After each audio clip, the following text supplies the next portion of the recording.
It's late, I know. But if you've ever dreamed of sailing off into the unknown, this might be the video that finally cures you of it.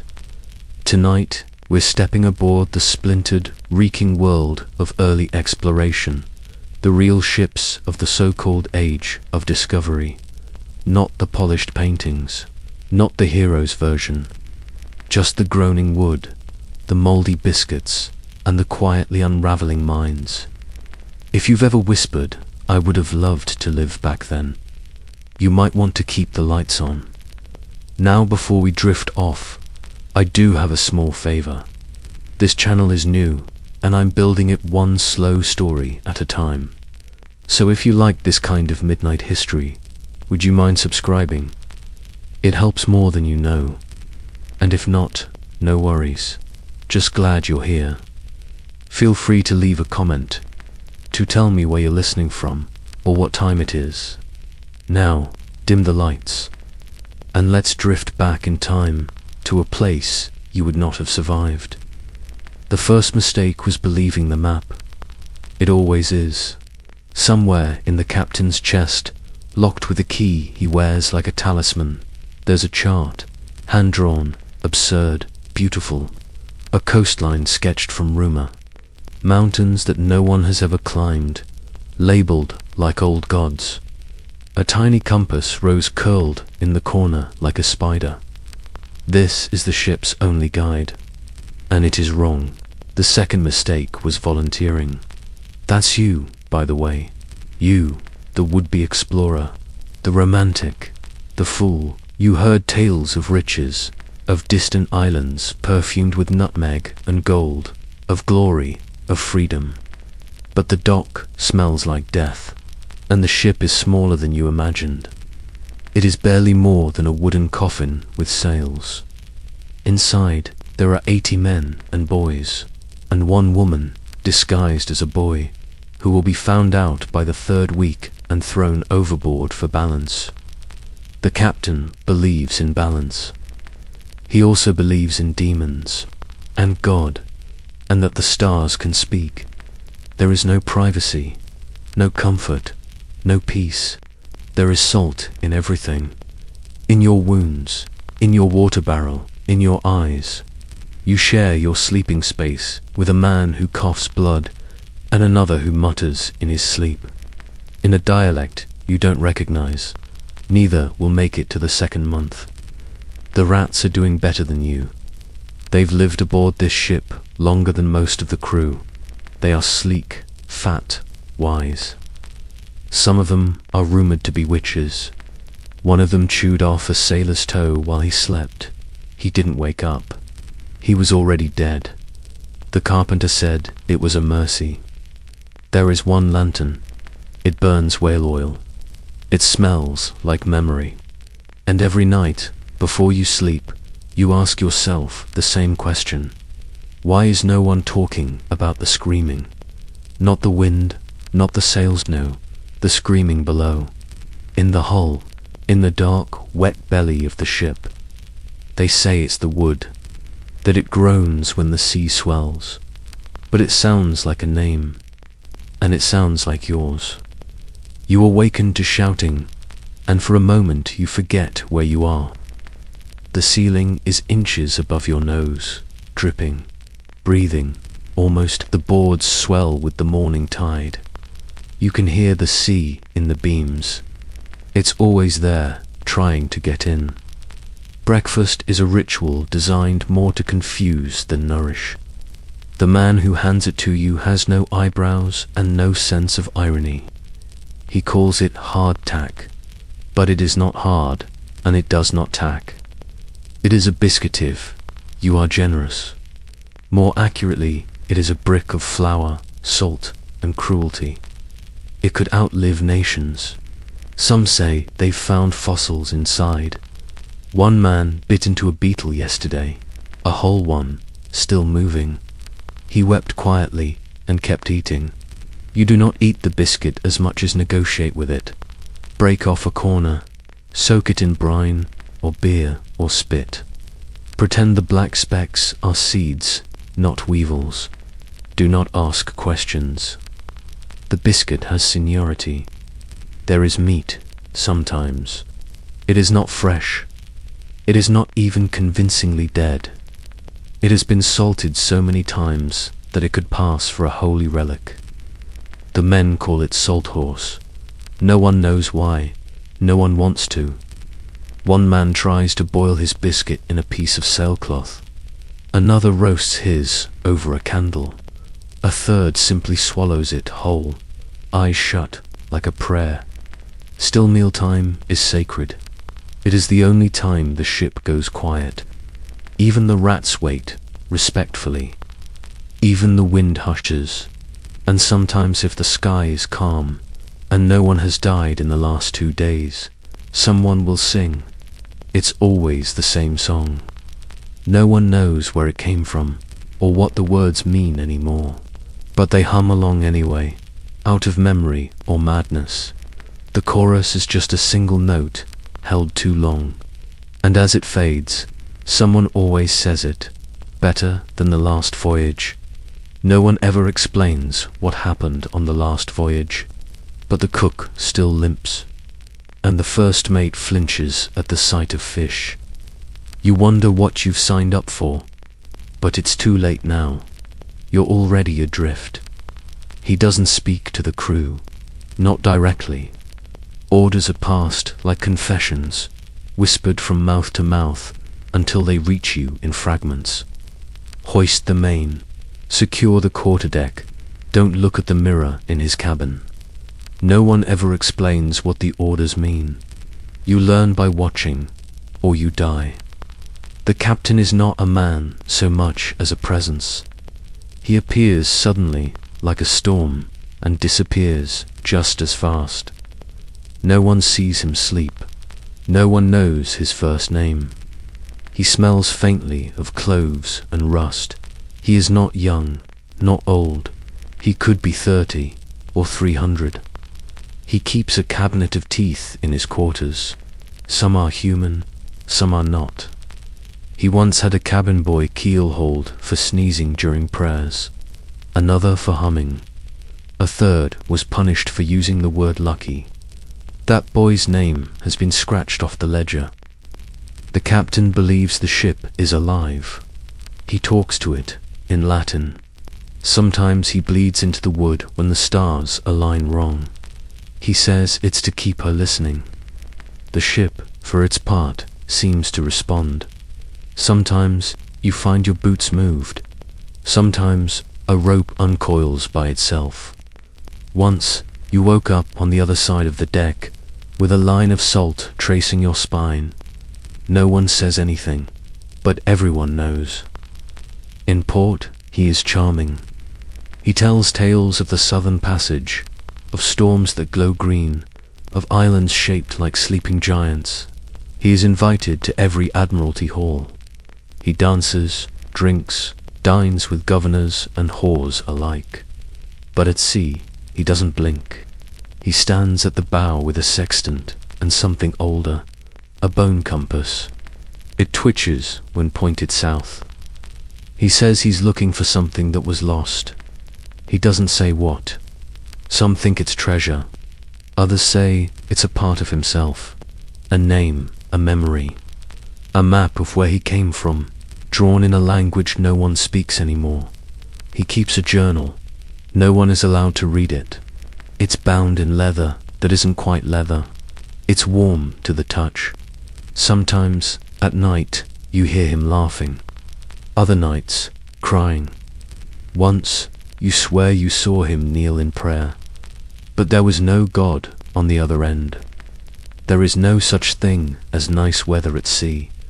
There is only the absence of immediate catastrophe. A still day is not a blessing, it's a warning. The sea does not rest. It coils, and when the wind returns, it does so with a roar like an animal who's been mocked. It starts subtly, a shift in the gulls, who vanish before you realize they were even following. The sails begin to groan in a new register, more vertical. The sky becomes bruised, like fruit left too long in a forgotten bowl. Then the first mate whispers something to the helmsman, and everyone starts moving, not with urgency, but ritual. No one yells. Yelling is for people who believe they're in control. You've been trained for this, in theory, but no training prepared you for waves that move like buildings, for rain that falls sideways, for the knowledge that the deck you stand on is being held together by soaked rope and wishful thinking. Lightning cracks like a whip. For a second, the world is inked in white and black, like a woodcut of a murder. Then darkness swallows everything again. You try to hold fast, literally, to a rope slick with algae and sweat. You say a prayer you haven't said since you were a child. You promise things, to the sea, to yourself, to anyone who might be listening, and someone always is. You hear the voice again, from the hull, calling. It does not shout, it invites. The storm is not your enemy. It is the negotiation between life and history. And as the ship lurches, a barrel breaks loose and shatters near your feet. Salt pork, splinters, a tooth. Not human, you are certain of it. Above you, the sails flap like wounded wings. Men scream names of gods. Others scream names of their mothers. One falls. The sea takes him fast. No splash. Just gone. The captain does not change expression. He mutters, coordinates into the wind, like he knew. By morning, the ship is lighter. 3 missing. 1 insane. 2 rats drowned. The sky is clear. The sea flat. No one speaks of the night before. Not even you. But something has changed in the wood beneath your feet. It creaks more now, and when you sleep, the boards seem to breathe. You try to write. It's not easy. Your hands are raw, blistered from rope and cold. Ink is precious. Paper is damp. But you find a corner of the hold that's relatively still, and you open the tiny notebook you hid in your waistband before boarding. Dear, you hesitate. Who would you write to, really? No one knows where you are. No one should. But you write anyway. Not because you think the letter will be read, but because writing it keeps your sanity pinned to something. Like a nail holding a map to a wall you no longer trust. You begin, dear whatever's left of the world, and then you pause again. The page is whispering. You look down. The ink is wet. But you haven't touched the pen to the page. It's not writing itself, but it knows what you want to say. You glance at the boards around you. The knotwork, the way the light folds around the lantern. Everything here remembers things. You've only been at sea for weeks, maybe less, but time has curled into itself. There is no past, no future, only damp now.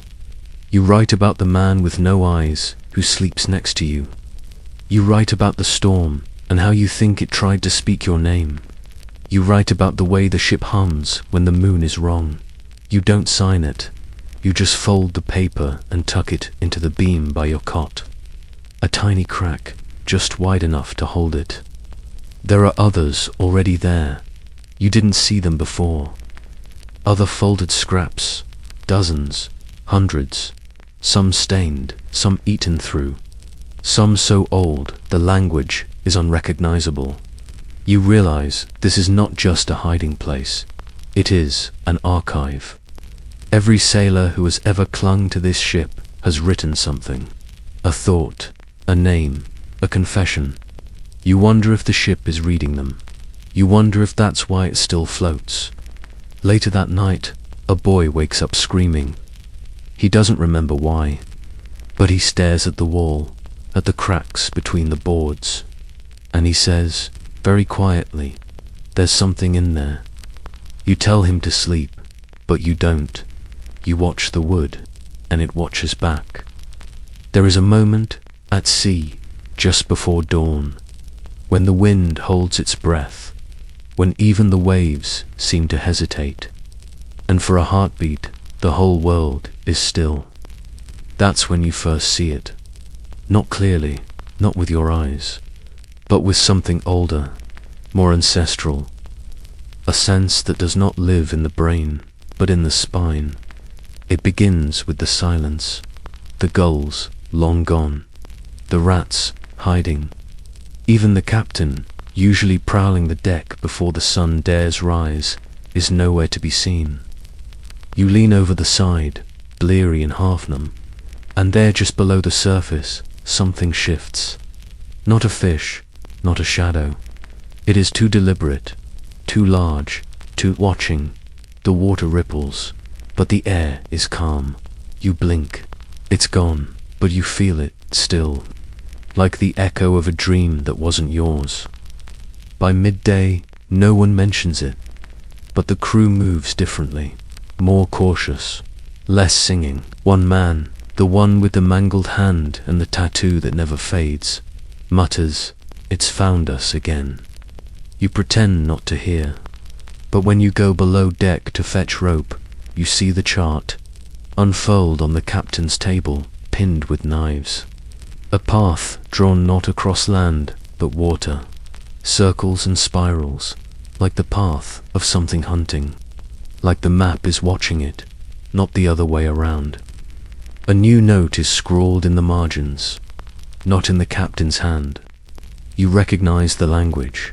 It's yours, but you didn't write it. And it says, beneath the keel, it waits.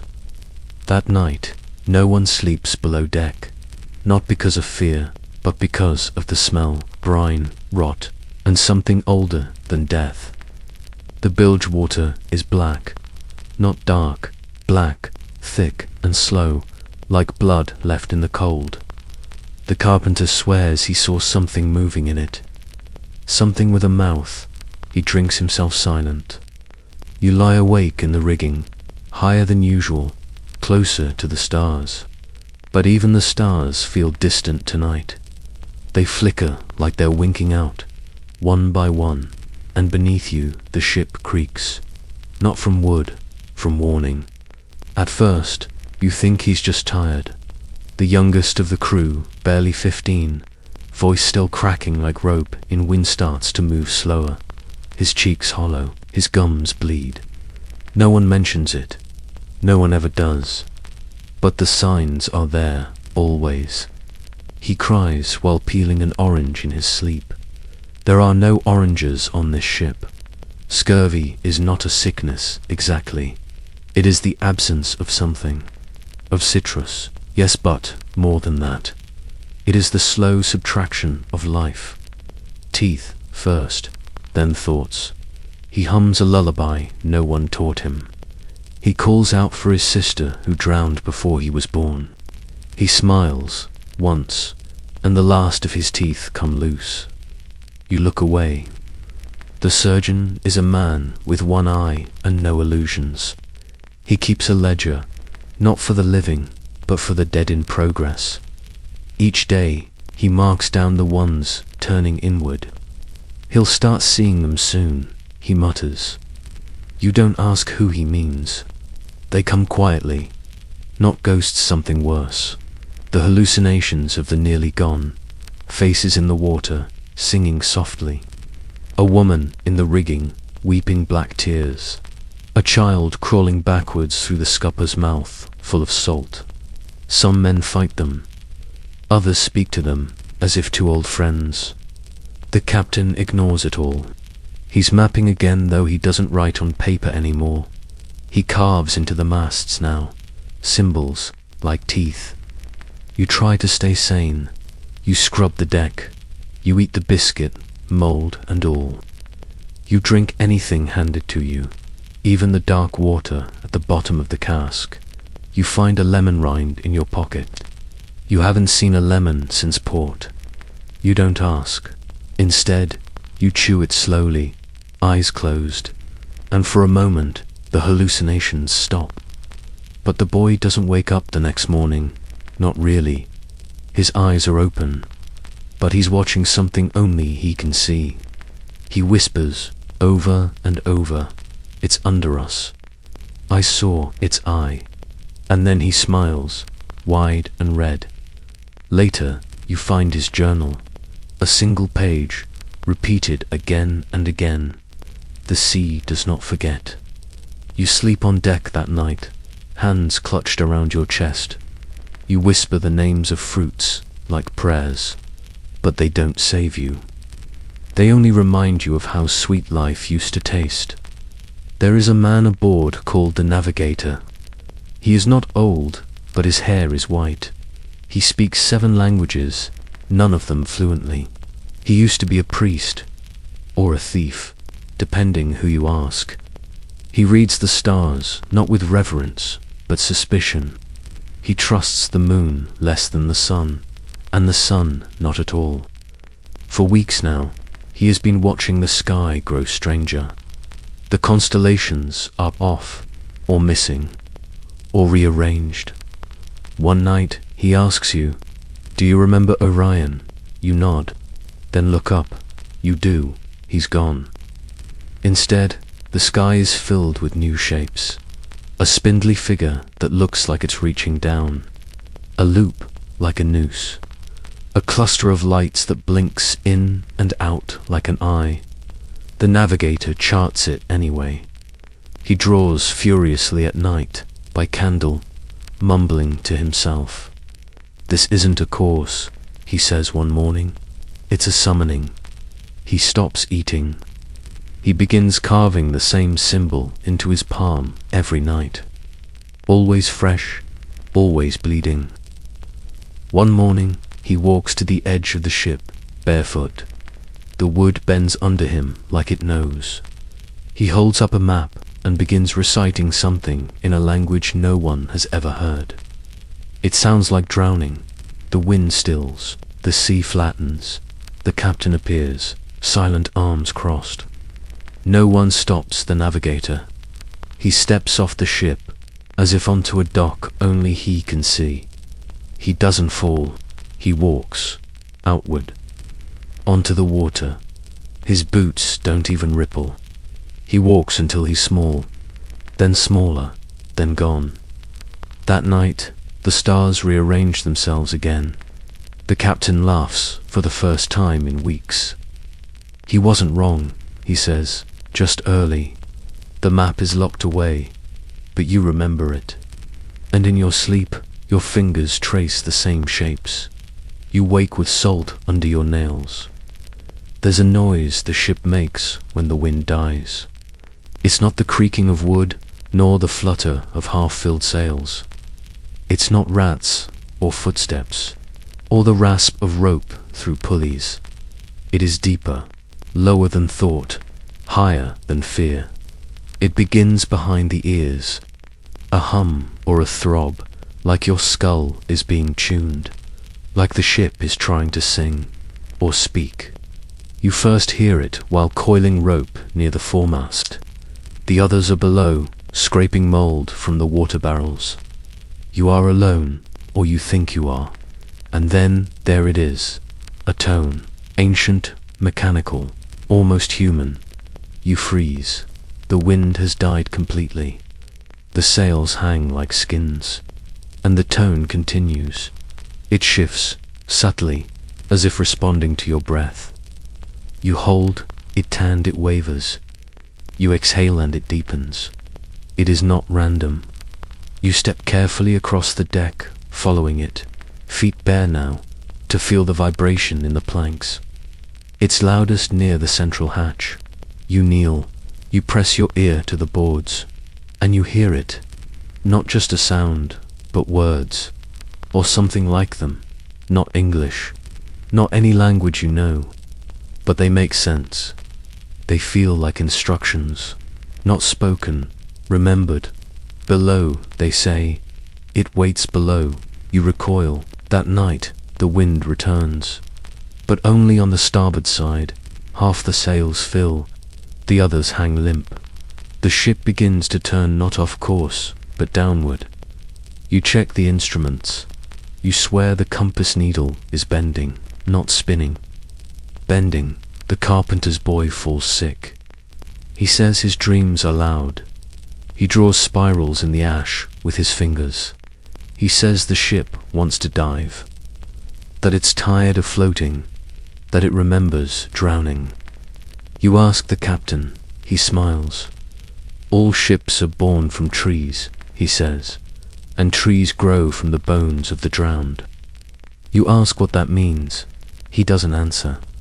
But that night, in your dreams, you see a tree underwater, its roots coiled around 1,000 skulls, and it's singing. You wake with water in your lungs. It's not visible, not directly, but something is trailing the ship. It started 3 days ago, though you only noticed it last night. The wake has changed. Normally, a vessel this size cuts the water with some defiance. A frothy ribbon that curls behind like the tail of a comet. But now, the sea closes in too fast, as if something is swallowing the ship's passage. At first, you think it's just the waves, but the lookout sees it too. There's a shadow, he mutters. No matter where we sail, always just out of reach. He won't climb the rigging anymore. No one talks about it, but the crew is fraying. Some stare overboard too long. Some hum the wrong songs. Some have stopped speaking altogether, as if words no longer help. One man, his name long forgotten, just him now begins to throw salt into the sea every hour. He doesn't say why, just whispers, payment. You ask who it's for. He just stares at your chest, like he's measuring something beneath your ribs. You go below deck to check the stores. The food is fine. The water is not.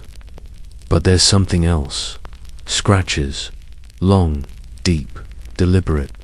Not from rats, not from knives, from claws. And a smell faint, coppery, like rust and honey. You find a feather on your cot. Dark, slick, iridescent in a way feathers should not be. No birds have followed the ship for days. That night, no one sleeps. The sound returns, the hum, the pressure, the voice not heard but felt. It pulses through your teeth. Then just before dawn a scream. High above, the lookout is gone, not fallen. Vanished. His coat still flaps in the crow's nest, but there's nothing inside it. Just bones, clean, polished, arranged like a warning. The captain makes no mention of it. He adjusts the sails. He studies the sky. He smiles more than he should. And he says, as if remembering a joke, "We're not alone out here. We never were." Then he turns the wheel a full circle, and the ship obeys. The compass shatters. You don't sleep again for 3 days. It starts as a joke. A man misses dinner and someone laughs. Watch out, he'll eat you if you're not careful. No one laughs the second time. By now, the ship is nearly a month from the last known shore. The rations are not gone, but they've changed. The biscuits break open with green interiors. The salt pork moves when warmed. The water barrels breed their own kind of life. Filmy, slow, sweet-smelling. The men drink anyway, and afterward they sleep too deeply, or not at all. You try to ration the good food. A small bag of raisins hidden in a boot. A slice of dried apple you found beneath a spare sail. You eat slowly, quietly, but the man beside you is watching. He licks his lips. He has no teeth, just gums like pale coral. Still, you move your hand over the bag. He doesn't blink. Later that night, someone's foot is found, clean, unshod, gnawed. There's no blood nearby, no trail. No one claims to have seen anything. But the captain orders the decks scrubbed with salt. The carpenter sets nails around the hatch like wards. You ask if it was rats. The surgeon shakes his head. Rats don't waste meat. One man vanishes entirely. They say he jumped, but no one saw. They find a trail of bite marks leading to the rail. Too small to be human, too large to be rat. One of the barrels is filled with hair.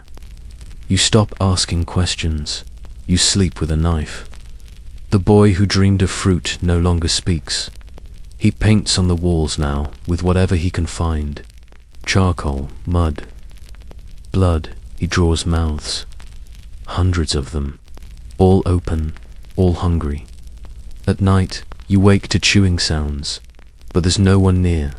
Just the ship, groaning like it remembers teeth. And in the dark, you whisper, I am not food. I am not food. I am not food. But something is listening, and it disagrees. There is a ceremony, once a month. No one explains it. No one practices it. But when the full moon rises, and it always does, regardless of calendar or cloud, the crew begins to prepare. Silently, naturally, like sleepwalkers. The captain says nothing. He simply stares at the sky and smiles. You try to question it once.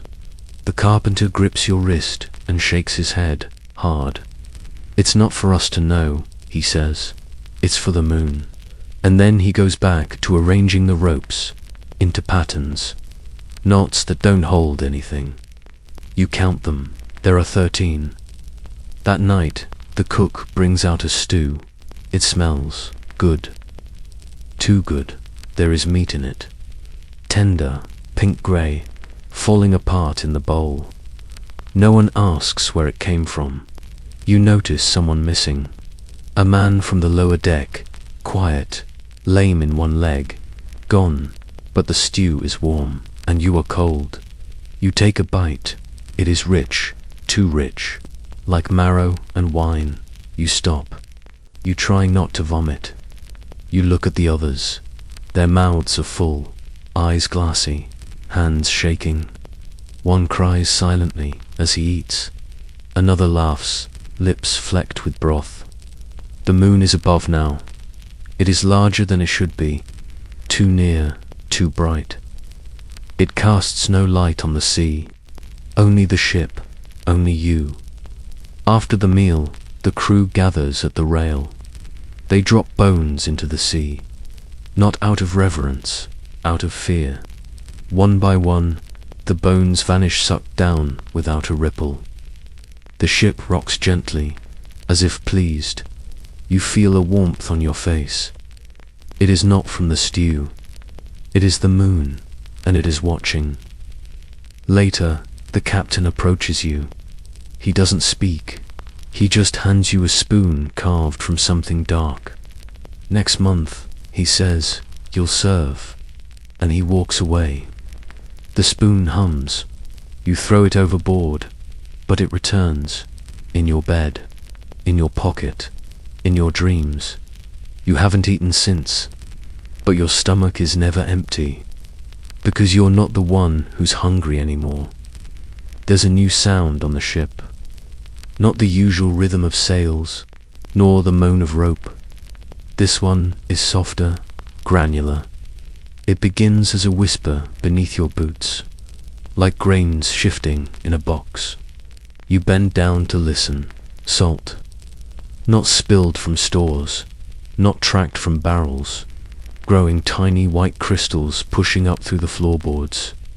Delicate, deliberate, unnatural. You scrape some away. By morning, it's doubled. The carpenter tries to chisel it out. His chisel breaks. The captain runs a finger through the build-up and tastes it. He nods. It means we're close, he says. You don't ask what that means anymore. Later, you find salt blooming in the men's hair, in the corners of their eyes, on the tongues of the quiet ones. One man, whose name has been replaced by silence, starts scratching at his arms. Salt beneath the skin, he says, forming in his veins, trying to hatch. He cuts himself open one night. White dust pours from the wound. He does not bleed. The surgeon collects the dust in a jar. He places it beside another ready full. Neither are labeled. You begin to itch. You dream of fields of salt, endless and pale. Your feet sink in with every step. There are bones beneath, not buried, cultivated. A garden of skeletons, growing upward like crops. And above it all, a figure made of sails and teeth, mouth open, waiting. You wake to find your fingers white, salt crusting under your nails. You weep, it burns. You ask the captain again, "Where are we going?" He turns, gently. "We've already arrived." He points to the sky. The moon is full again. But it wasn't yesterday. The crew begins tying knots. 13. Always 13. The stew is already boiling. And beneath the floorboards, you hear the salt growing. You try not to sleep anymore, but sleep doesn't ask permission out here. It arrives like fog slow, heavy, clinging, and in your dreams, something calls to you, not from the sea, not from the ship, from below the ship, not just beneath the keel, but beneath the idea of a keel. A place older than the ocean, older than maps, older than forgetting. It whispers your name, but not the name you use. The other one. The one only your mother said when you cried. It says it softly, like a lullaby turned sideways. You wake with your mouth open, as if something had just left it. Your tongue is coated in salt. Your lips are bleeding. The captain stands at the door. He doesn't blink. "It's chosen you," he says. You ask, "What?" He smiles. "It." That night, the ship lists without wind. It turns slowly, of its own accord, toward a patch of sea that is wrong, not stormy, not calm, just flat, too flat, like a mirror. The water reflects stars that aren't in the sky, shapes that spiral, symbols that burn. Your face split in three. The navigator is gone, but his map is still nailed to the mast. The lines now pulse. They lead here. You watch as the crew lowers a rope ladder into the black. You ask where it goes. No one answers. The cook hands you a bowl. You don't look inside. You hand it back. The moon is wrong again. It's shaped like a coin. It winks. You are cold, and yet your skin steams. From within, the carpenter's boy begins to hum. It is not a song. It is your name, repeated. Backwards, you go below deck, seeking space, silence, reason. You find the wall covered in carvings. Your face, dozens of times, each with the mouth wider, each with no eyes. And in the center, a door, new breathing. You didn't build it, no one did. But it's there. You reach for the handle, and it pulses. Behind it, hunger, not for food, for you, for your shape, your sound, your memory. You step back. The door hums. You return topside. The crew has gathered. They part for you. The captain bows. The meal is ready. He points to the sea. And in the reflection, you see yourself already gone. The smell hits you before you reach the galley. Not rancid, not foul, sweet, sickly sweet, like overripe fruit rotting in summer sun. There's laughter, thin and strange, as if remembered by someone who never really learned to laugh. The table is set, plates that weren't there before, silverware too polished for this ship, goblets filled with something dark and warm. The food is steaming. You don't recognize it. Meat, yes, but not from any beast that walks the earth. Flesh with no grain. Fat that glows slightly. Bones curved in ways that suggest intention. No one eats at first. They just sit, breathing deeply, as if filling themselves on the smell alone. Then the captain nods, and they begin. Forks tear, mouths open, gullets stretch. There's no conversation. only the wet sounds of chewing, and a silence louder than screams. You try to leave, your legs don't work. You try to close your eyes, they stay open. You try not to breathe, but the smell climbs into your throat. Someone places a plate in front of you. It's still warm, still beating. You lean in, unwillingly. It smells like something you lost. A house, a dog, a mother, a version of yourself that was happy once. It smells like your name, not the name you answer to, the one the sea gave you. You pick up the fork. Your hand is not your own. It guides you. You eat, and for a moment you understand. The hunger is not about food. It's about memory, about keeping the story going. This ship doesn't sail for trade, or glory, or gold. It sails to feed something that lives between time and tide. Something that needs stories, faces, names, and meals. When it's done, the table clears itself. The plates vanish. The hunger quiets. The crew returns to work, smiling, eyes dull. You stumble to your cot, and beneath it, the door pulses again. It's hungrier now. You hear your name in every creak. You sleep, eventually. You dream of being eaten from the inside out, not by teeth, but by memory. And when you wake, your journal has a new entry. You didn't write it. It just says, you taste like home. He appears without warning. One morning, there's simply a new man at the chart table. Bearded, silent, hands stained with ink. The old maps are gone, burned, maybe, or eaten. No one will say this man does not speak. He draws, for hours, days, without pause. His fingers twitch, even in sleep, sketching lines into the wood beside his bed. He maps the ocean, but not the ocean you see. His charts are wrong. There are no continents, no coasts, only spirals, vortices. Teeth. You ask the carpenter who he is. He wasn't on the manifest, he says. He wasn't on the ship, but he's here now. His name is whispered as the cartographer. Nothing more. He does not eat. He licks the ink from his fingers. You catch a glimpse of one of his charts. It moves. Not metaphorically.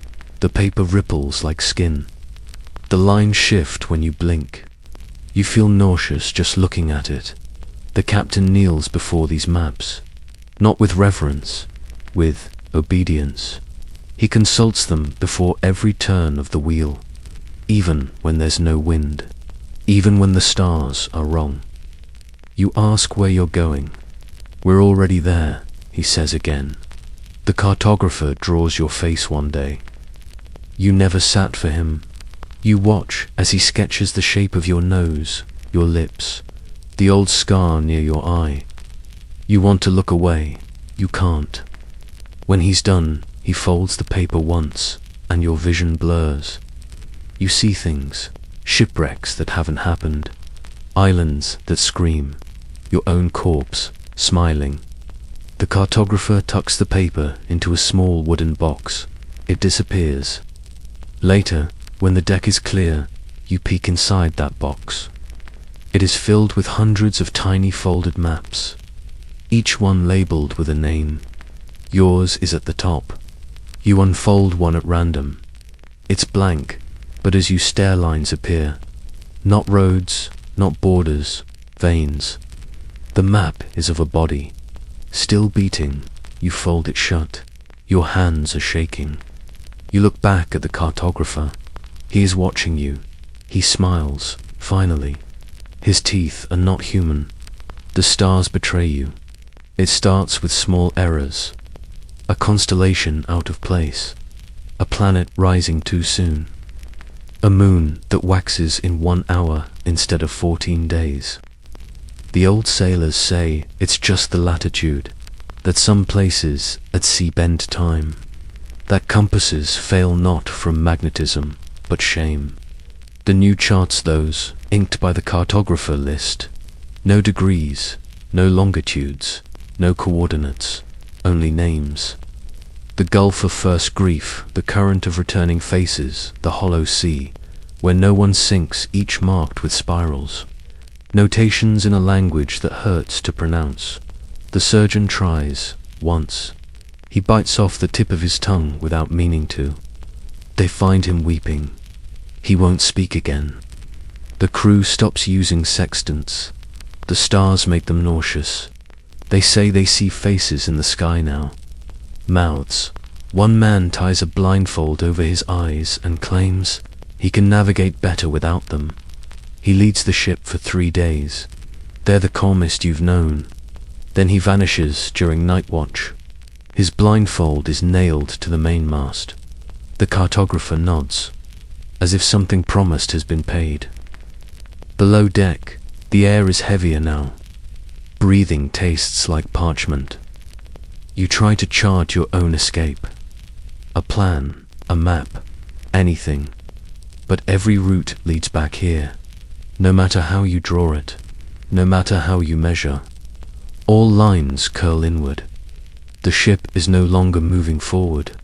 It is moving deeper, not down through water, down through reality. You measure your pulse. It beats in time with the hull. The captain laughs, suddenly, without joy. We've crossed it. You ask what? He doesn't answer, just stares at the sky.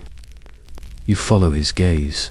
There's a new moon, not a phase, a whole new one. It blinks. You blink back. When you look down, the cartographer is gone, but his map is still there, still warm, and written across the center in looping ink. You are here. The map won't stop whispering.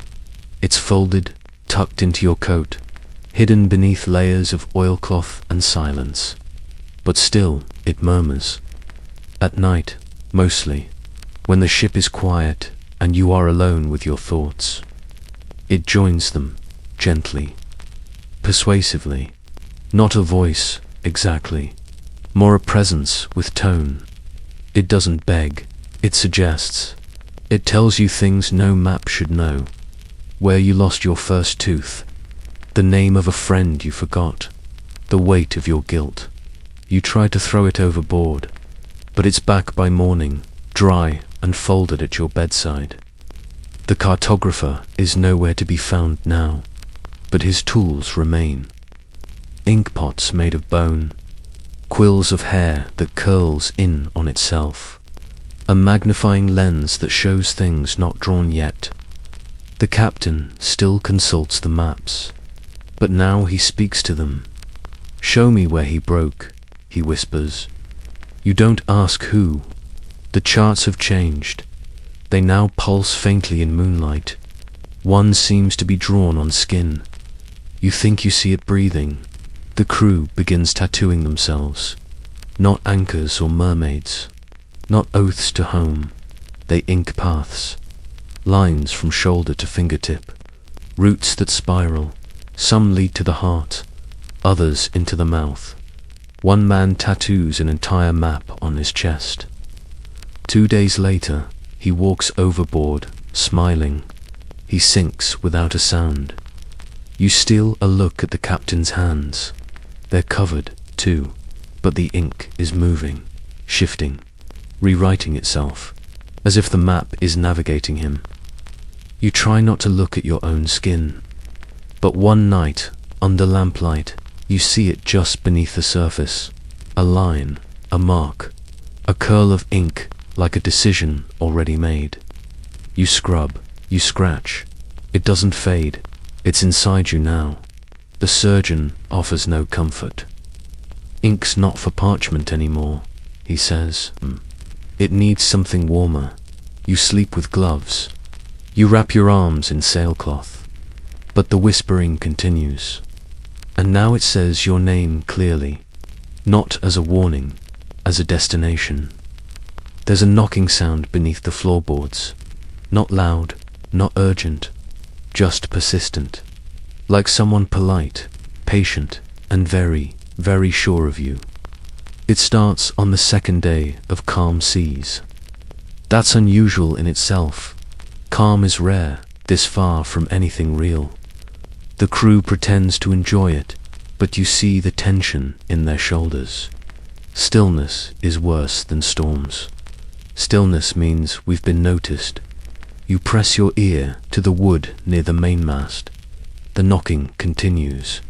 3 knocks, pause. 3 again, pause.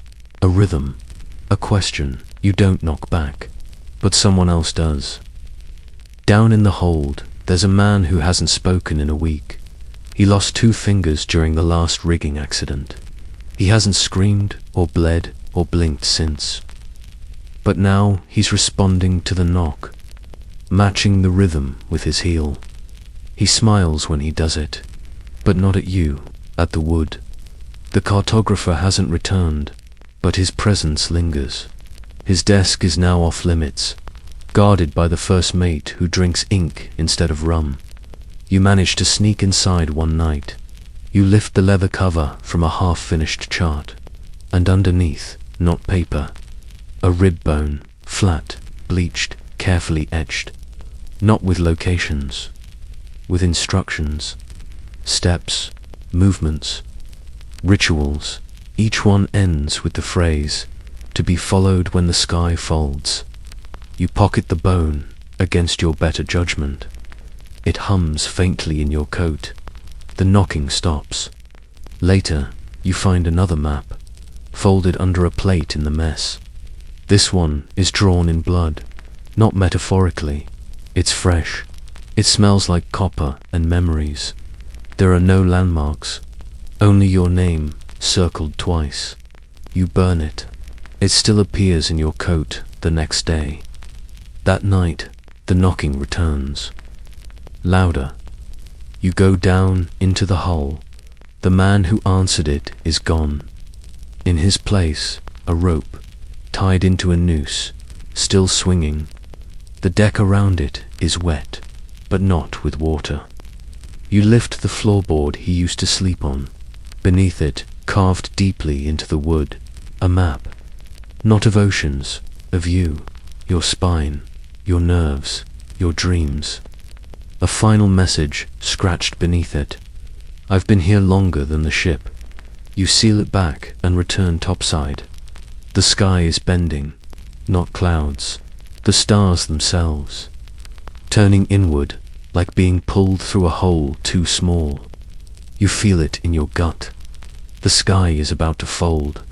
The bone in your coat is warm now. You don't check the instructions. You already know them. Step 1, don't run. Step 2, let it see you. It begins with the compass, not spinning now, no, that was weeks ago. Now it floats, unmoored from magnetism, from metal, from meaning. It drifts lazily inside its glass dome, rising like breath, suspended like thought. When you tip it, it doesn't fall.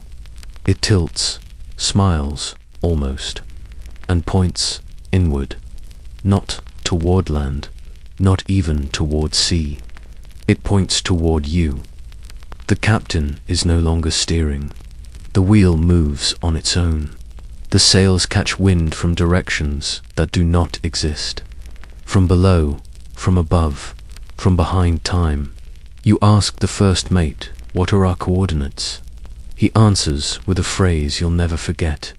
We are west of mercy and east of forgiveness. You laugh. He doesn't.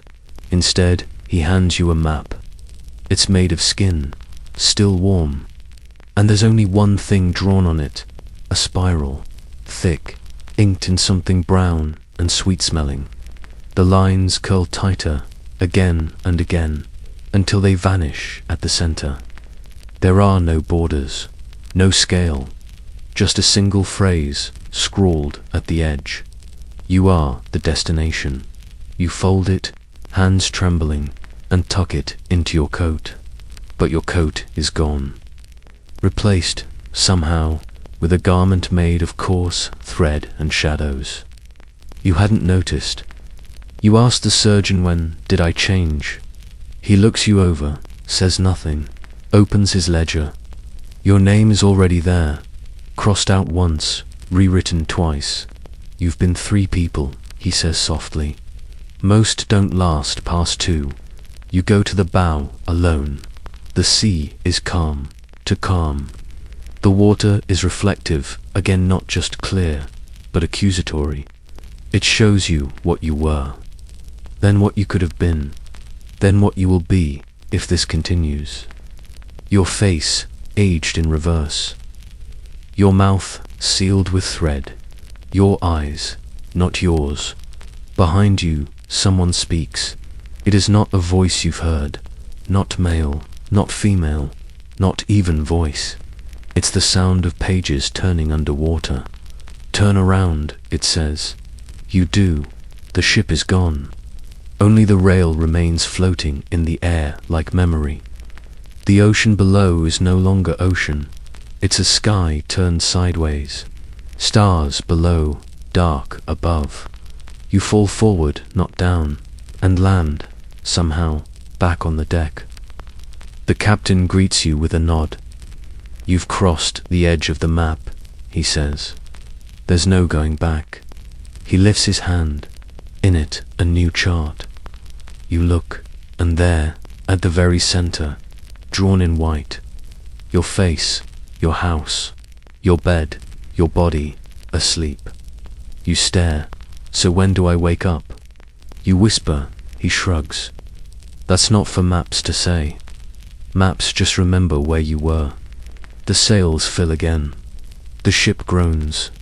And ahead of you the horizon bends, like someone pushing a thumb through it from the other side. It opens. Not outward, inward. A wound in reality. And through a two-sail, there's no sky here. Just a dome of pressure. Thick, velvet dark. Not black, but the color of forgetting. The sun didn't set. It simply vanished. And yet, you can see. Not with your eyes, but with the part of your mind that dreams while awake. The part that senses when you're being watched in an empty room. The part that smells thunder before it breaks. The ship still floats, but it no longer rocks. The ocean is a pane of glass beneath you, frozen in form, not in temperature. You drop a pebble overboard. It hovers, suspended above the surface, never sinks, never moves. Time has stopped obeying. You feel it in your limbs, your muscles refuse to ache. Wounds no longer bleed, but you are not healed. You are preserved. The crew is mostly silent now. They move with choreographed detachment, no longer bound by hunger or sleep. Their mouths twitch with smiles that don't reach the eyes. You realize, slowly, they're not here anymore, not fully. Only their shapes remain. Echoes. You step below deck, hoping for solitude. But the lanterns are all lit though. No one lit them. And at the far end of the hold, something floats. Not hangs, not sits. It hovers in the center of the space, like a thought made physical. You approach. It is a man, or was, clothed in sailor's rags, skin pale as candle wax, eyes open, wide, seeing nothing. He breathes, but not in, only out. Each breath leaves his lips in mist, curling toward you like fingers. You recognize him. He was the one who sang in the first storm, the one who always smiled, even when chewing salted rope. Now his chest is marked, carved with sigils, not deep but true. They glow faintly, in rhythm with your heartbeat. You reach for him, but he whispers something. It's your voice, perfectly matched. A mirror. You step back. He doesn't move, but his lips part again. Don't remember me, he says, or you'll stay. You climb back topside. The stars are closer now, close enough to touch, but you don't dare. One man did, just touched one. His hand is gone. So is the memory of his name. The captain is drawing again, not on maps, on the sails. His hands move with furious grace, painting symbols in an ink that burns the fabric yet leaves no mark. You ask what he's writing. He doesn't answer, but the ship begins to rise. Not with wind, not with wave, with will. You grab the rail, steadying yourself. The water is below, the air above, and between them the ship sails neither, just forward, into what used to be called direction. They begin pulsing on the second night. At first, you assume it's your eye strain from the low light, from the staring, but others see it too. Even the ones who no longer speak, who haven't blinked in days. The stars now breathe. They exhale in unison, inward, toward the ship. You feel it in your lungs, a pressure that mimics your breath, but always just ahead, as though you're imitating the sky, not the other way around. The captain says, "Don't breathe with them," but it's too late. You already are. The cartographer has returned. He doesn't walk. He glides across the deck barefoot, his long fingers stained with new ink-deep red viscous, moving slightly in the lantern light. He carries no maps anymore. He carries a mirror, polished black glass, framed in barnacle and bone. He offers it to no one, just stands at the stern, holding it high like a beacon. The stars flare in response.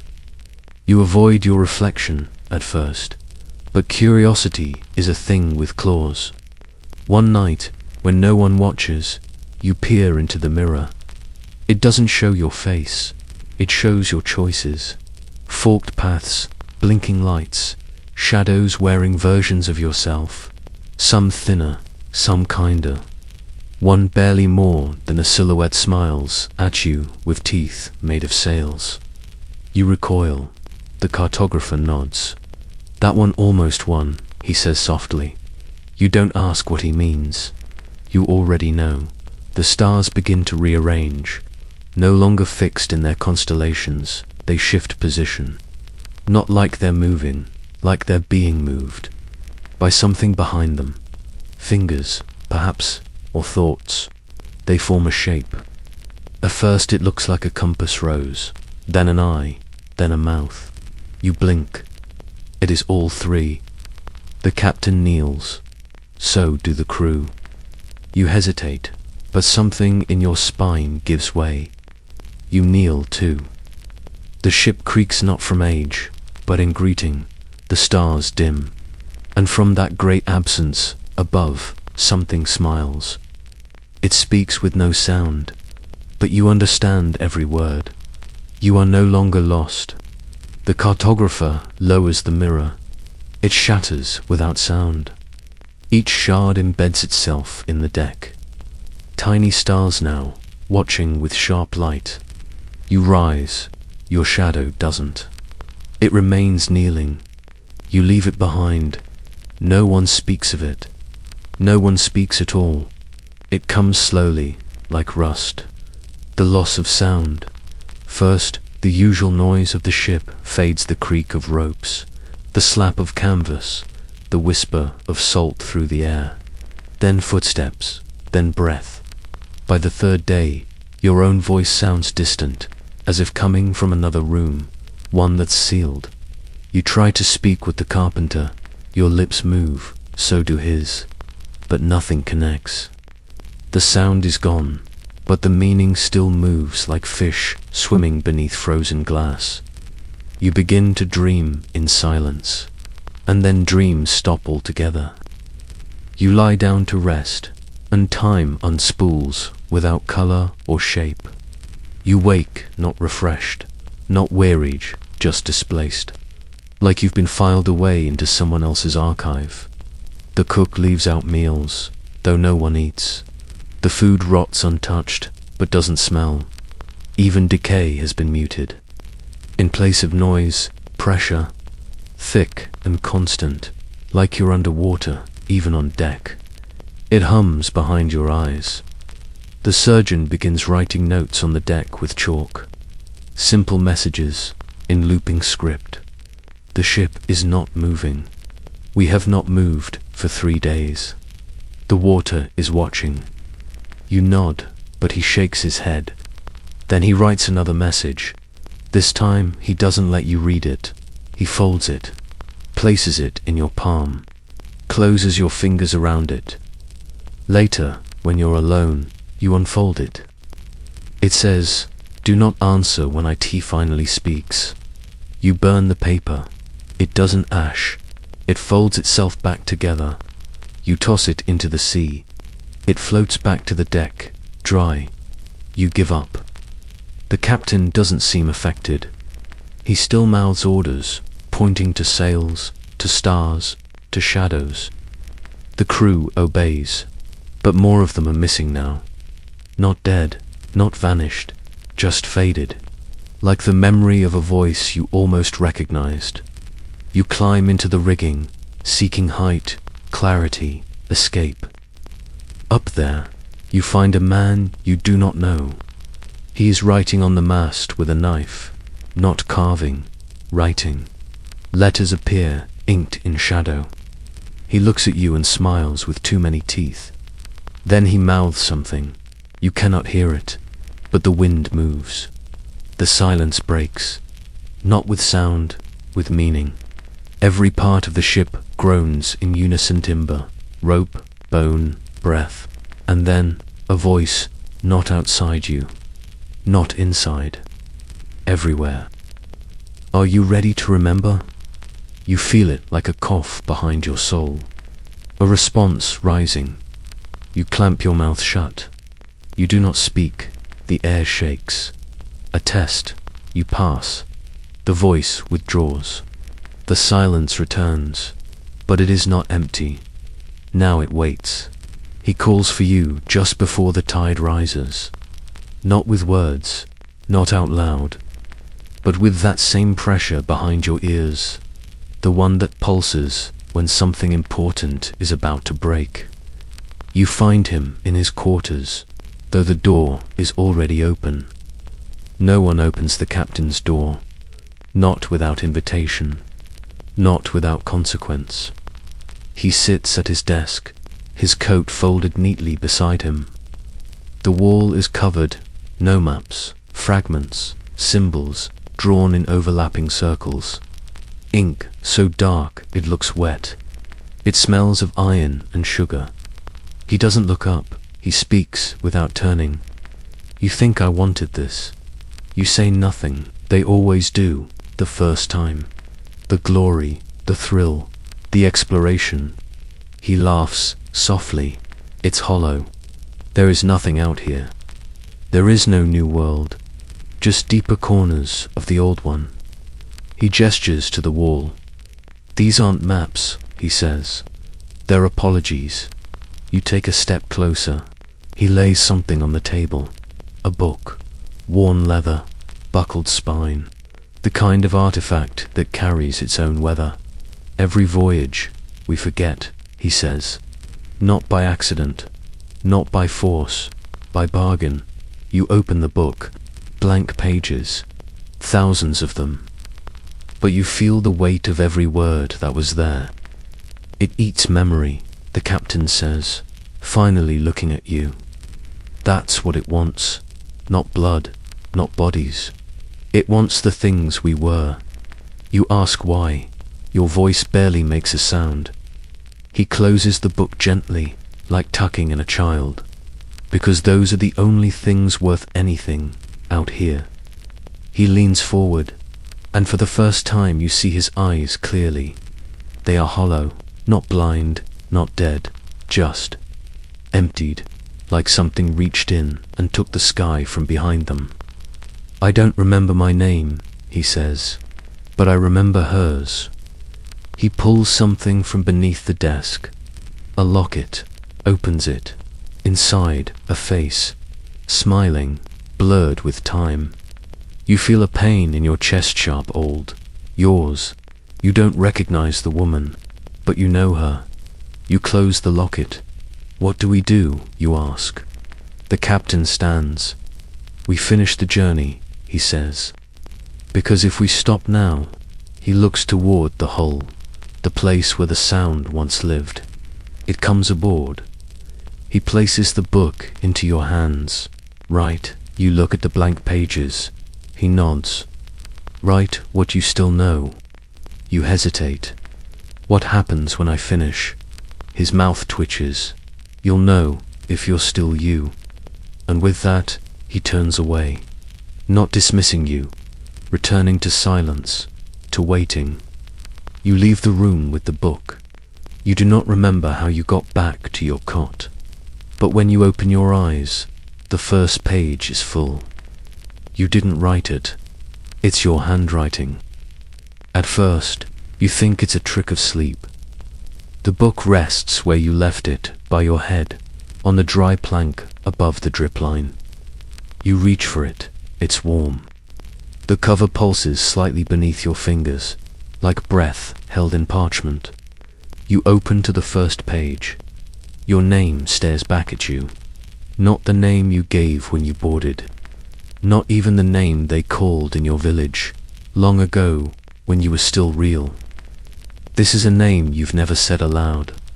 A name that tastes like copper and candle smoke. A name that remembers you. Below it, lines written in that familiar, impossible script. You read them without reading. You boarded willingly, though you lied about why. You carried guilt in your ribs, shame in your teeth. You said you came for gold, but what you wanted was to vanish. You shut the book. Your hands are trembling. You open it again. A new page. Fresh ink, still drying. It glistens in the low lantern light. You did not answer when the sea asked your name. You passed the test, but it remembers. It always does. You flip through the book, desperately now. Page after page, filling itself as you look. Moments you remember, and moments you had forgotten, and moments you never lived. You will fall, but not in water. You will fall through thought. You slam it shut. You cannot breathe. You throw it across the deck.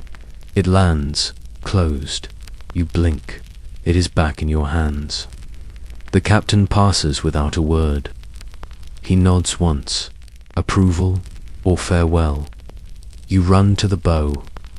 The stars are still breathing, but now they murmur audible at last. Low phrases, repeated names. Your name, everyone's name. Names you've never heard but recognize in your bones. You hold the book high. It is lighter than it should be. You toss it into the sea. It falls. Upward rises, drifts into the sky like a leaf on still air, and disappears. Then a breath, yours, but not. You look down, a new book in your hand, smaller, thinner. Its title, just one word. After you open it, only one page inside. When you forget what you were, you become what the ship needs next. You look at your hands, fingers long, ink-stained, a quill tucked behind your ear. You touch your chest. No heartbeat, just a slow, steady rhythm like pages turning. The cartographer nods from across the deck. He hands you a mirror. This time, you do not look away. Your face is changing, not aging, not distorting, becoming interpretive. You are becoming something that remembers others, that maps what is lost. You sit at the desk. It is yours now. The ink welcomes you. You draw your first line. The horizon shifts, and somewhere in the ship, a new crew member wakes up, with your name written on a page they didn't write. There's no true morning anymore. Light comes and goes as it pleases. Sometimes a warm haze rolls across the deck like memory. Other times, the world is dusk for days. You wake to find the compass again. Not the one from before. This one is older, heavier. Its case carved with symbols you've only ever seen in dreams. It sits at the foot of your bed, waiting. You pick it up. Inside, no needle, Just a black stone, perfectly still. You tilt it. It doesn't move. Instead, the world around you shifts. Only slightly, as if you've become the fixed point, and the ship is adjusting.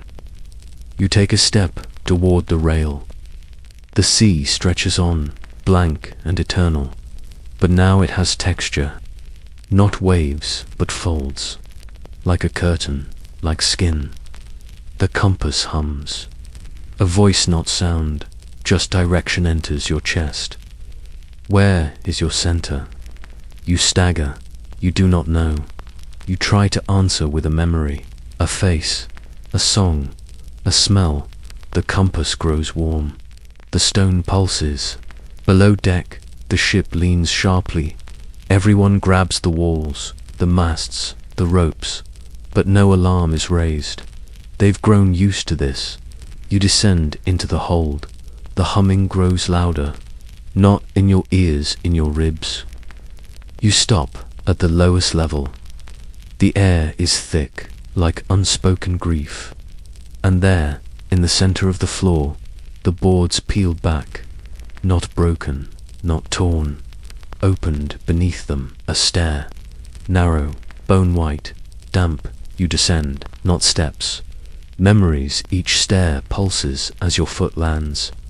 You see flashes, your father leaving, a dog you buried in winter, a promise you broke, smiling, your mother's hand brushing hair from your eyes. You descend until your feet no longer touch anything, just thought, just ache. The compass still in your hand, the black stone now glowing, and there, in the middle of that impossible chamber, a reflection, not a pool, not a mirror, just a floating version of you, eyes closed, mouth open, singing. The melody is the sound the compass made. You approach, the reflection opens its eyes. You are here, it says. You nod. What am I?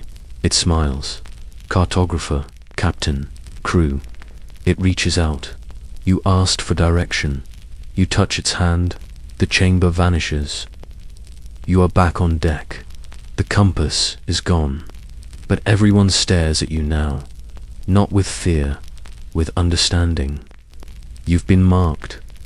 You have a bearing now, and it leads not forward, but inward. The crew begins to avoid you, not out of malice, out of recognition.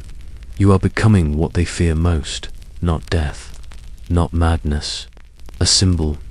Symbols are dangerous on ships like this. They have gravity. Now, when you walk, they part for you quietly, respectfully, like mourners at a procession. You pass the carpenter, who once joked with you over moldy biscuits. He does not meet your eyes. He bows. You find the captain below deck, where the world is warm and slow. His coat hangs on a peg, still damp from some sea that does not exist. He is seated at a narrow table lit by a single candle. On the table, an hourglass, but the sand within does not fall. It rises, grain by grain, it lifts upward, fighting gravity, defying time.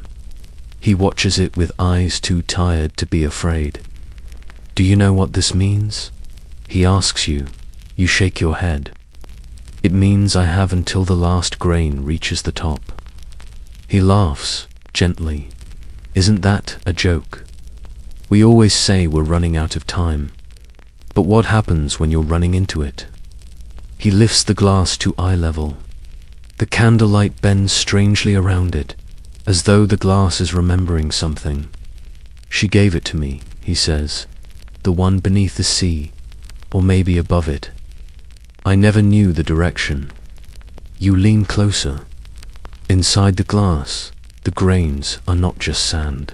Some are teeth, others tiny bones. A sliver of a fingernail. One, unmistakably, is a tear. Each grain is a moment I forgot, he says. Every time I signed a man's name into the log and erased his story. Every time I gave the order and the sea obeyed. Every time I looked at her and didn't speak her name. You ask whose name, he doesn't answer. Instead, he tips the hourglass slightly. One grain falls back down. The ship shudders.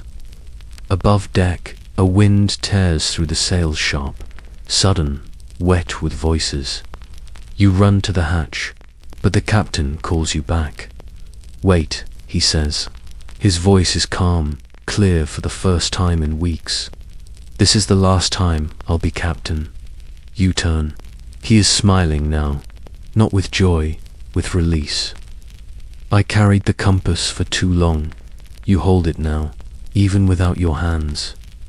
He places the hourglass in front of you. You'll know when to turn it. Not yet.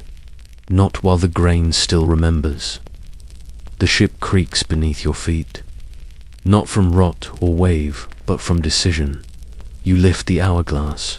It is heavier than it should be. Inside, you see yourself, tiny, screaming, still alive. The candle snuffs out. And when you lift your eyes, the captain is gone. Not vanished, not escaped, just released. Only his coat remains, folded neatly, with a note pinned to it. For words, draw your own map. You climb back up. The sails are torn, but filled. The crew watches you. No one asks where the captain has gone. They already know. You now stand at the helm and the compass. It pulses inside your chest, not as a guide, as a reminder. The map is not outside the ship anymore. It's inside you. It doesn't happen all at once. Taking command is not declared, it's felt, like a storm on the back of your neck, or that first twitch in the leg when a long sleep begins to unravel. You don't speak. You don't have to. The crew no longer asks for orders. They move when you move. They adjust the sails in rhythm with your thoughts. They swab the deck in silence, eyes lowered, faces hollow but alert, like choir members who've forgotten the words but still know the tune. And you begin to feel the ship, not just the tilt and roll of it under your boots. You feel its thirst, its memory, its constant aching for direction. It is old, this vessel, not in years, but in uses. It has served more than captains. It has carried more than men. It has ferried secrets across oceans that no longer exist. It has moved in circles for centuries because something told it to. And now it waits for you to decide whether to break the pattern. But first there is the ritual. No one explains it. No one told you it would come. But on the third night of your helm, the crew gathers in a perfect circle on the quarterdeck. They bring no tools, no torches, no weapons, only mirrors. Small, handheld, rimmed in rope and stained wood.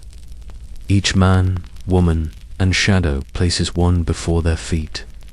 Each mirror is angled upward toward the sky that is no longer sky. You understand immediately. You bring yours, the one you found beneath your pillow the morning after the captain vanished. You hadn't asked how it got there. You place it before you. You look, not down, up through the reflection.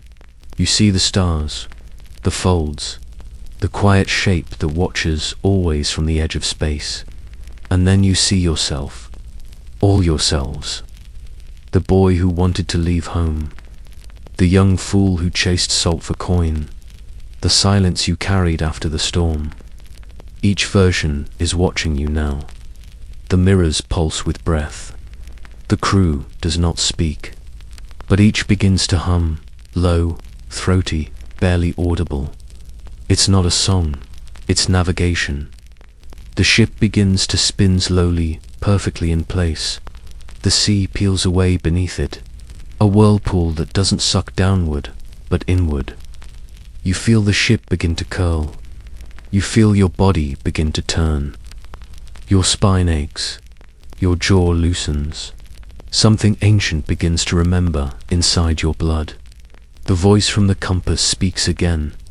This is the place before maps. Your hand finds the hourglass. The sand is still rising, but now the grains shimmer. They show faces. Each grain is someone you've forgotten or abandoned. You hold it tight. The mirrors hum louder, and suddenly you know the ship has no destination. You are the destination. You are the cartographer and the territory. You are the story that must be written before the voyage ends.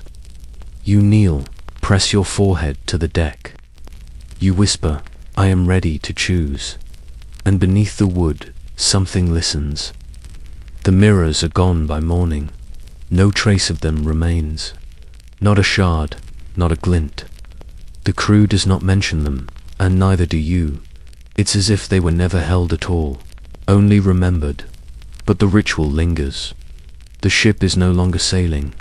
It is coasting through something thicker than water.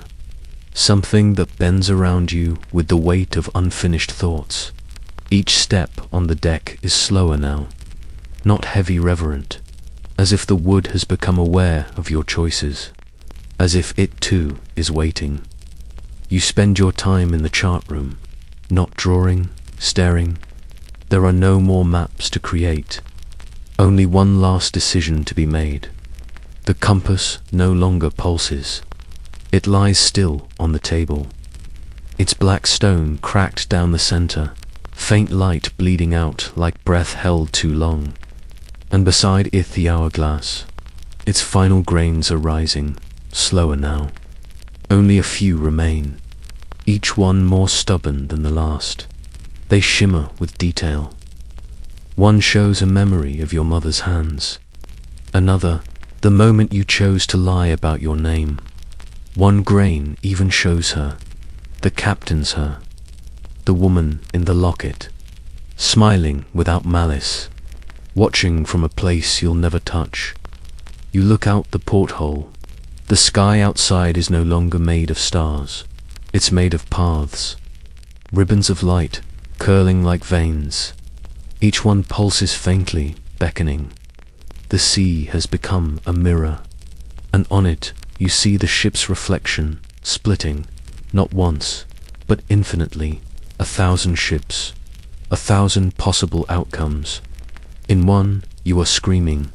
In another, you are gone. In one, you are home. You turn back to the table, the compass, the hourglass, the locket. You hear a sound soft, wet, familiar. A single drop of water falls from the ceiling, then another, and another. Not rain. Tears. The ship is weeping. Not from pain, from knowing. Because the ship was never meant to finish the voyage, only to carry you to this moment. You lift the compass. The crack spreads. The light brightens. You place the hourglass in your left hand.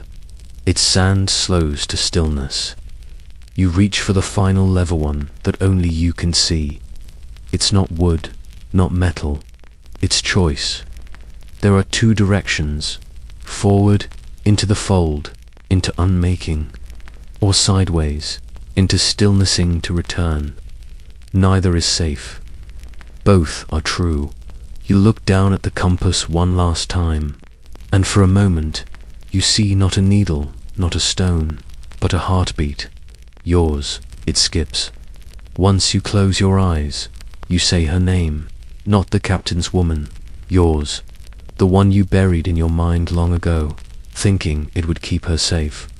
The ship breathes, the crew vanishes. You pull the lever, the world folds, and the choice becomes real. There is no sound, no wind, no creak of time. The ship exists, if you could call it that, more as memory than vessel now. A shape that once was. You are alone. Not alone as in abandoned, alone as in preceding existence.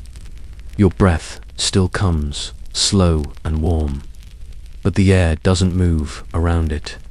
There is no sky above, no sea below, just space and choice. The lever has vanished from your hand. So has the hourglass. Only the compass remains, now smooth and silent. Its crack has sealed. Its stone shines dimly, like a distant lantern through fog. Before you an endless horizon. It doesn't stretch, it curls. Not like a map, like a question. And behind you, the ship waits. But not as it was. It is stripped of sails, of names, of crew, a skeleton of purpose. Yet there is something warm within it. A pulse. You step back aboard. Each plank greets your weight with a sigh. And there, in the middle of the deck where once the mirrors were placed, sits a single object. A book. Small, bound in salt-cracked leather. No title, no lock. Just waiting. You open it. The pages are not blank. They are filled with handwriting that shifts as you read.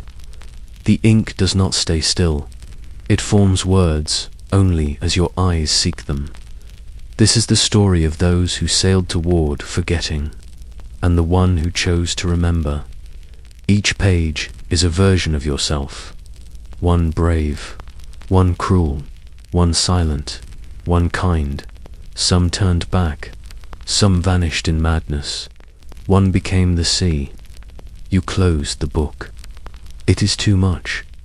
But when you look again, there is only one final page, and on it you are the story now. Write carefully. You glance up. The sky is returning, but it is not the same. No stars, only lines. Veins of light forming shapes, continents of memory. Islands of the self. You hold the compass once more. This time it spins gently, slow and confident. Not frantic. It is not searching. It is listening. The ship groans. You are not alone anymore. From the corners of the horizon, you see others, ships, dozens, hundreds, all drifting inward, toward the same unknown center, each carrying someone who once thought they were forgotten. Each vessel drawn by the same maples as hunger, the same question, the same compass. You lift your voice. You do not shout. You name yourself, and the sea answers, not in waves, in words, spoken like a breath through the ribs of the world. Then come home. The sails rise. The crew returns. Their eyes are new, but familiar. Their faces are not ones you've seen, but ones you've dreamed. And they wait for your first direction. You take the wheel. You point not outward, but in. And the ship begins to move. The map is gone.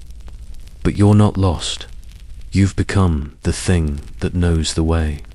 There's a storm ahead. You can't see it, not in the clouds, or sea, or sky. But you feel it beneath your skin, in the marrow. The crew does too. They speak less. Even the ones who came back with new eyes, new breath. Even the ones who once hummed lullabies into the rigging now sit quiet, hands folded, waiting. Because this is not a storm of rain, not thunder, not even chaos. It is a storm of recognition. The sea grows darker, though the sky remains clear. The light is wrong now, to still, as though it is being held up by something enormous, just out of view. The wind reverses. But the sails do not flap. They stretch, full and bloated, filled with memory. And then the sound begins, not thunder. A low, sustained tone, like metal warping underwater, or a name said too slowly to be understood. You feel it in your teeth. You check the compass. It no longer spins.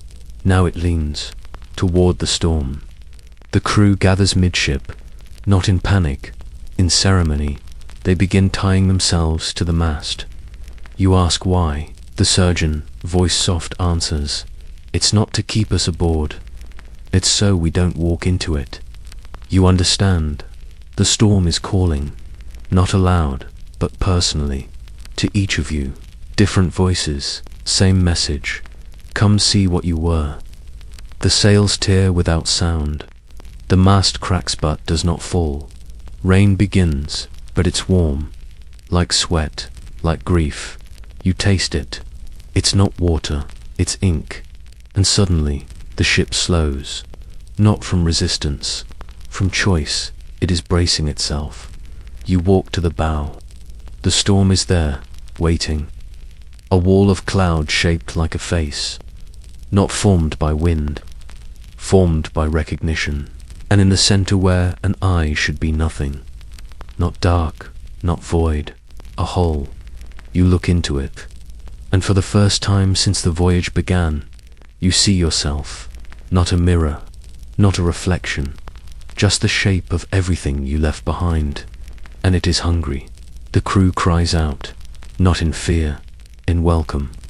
You turn the wheel, not away, toward, because you're ready now. Not to survive, to witness. And the storm opens to receive you. You expect noise.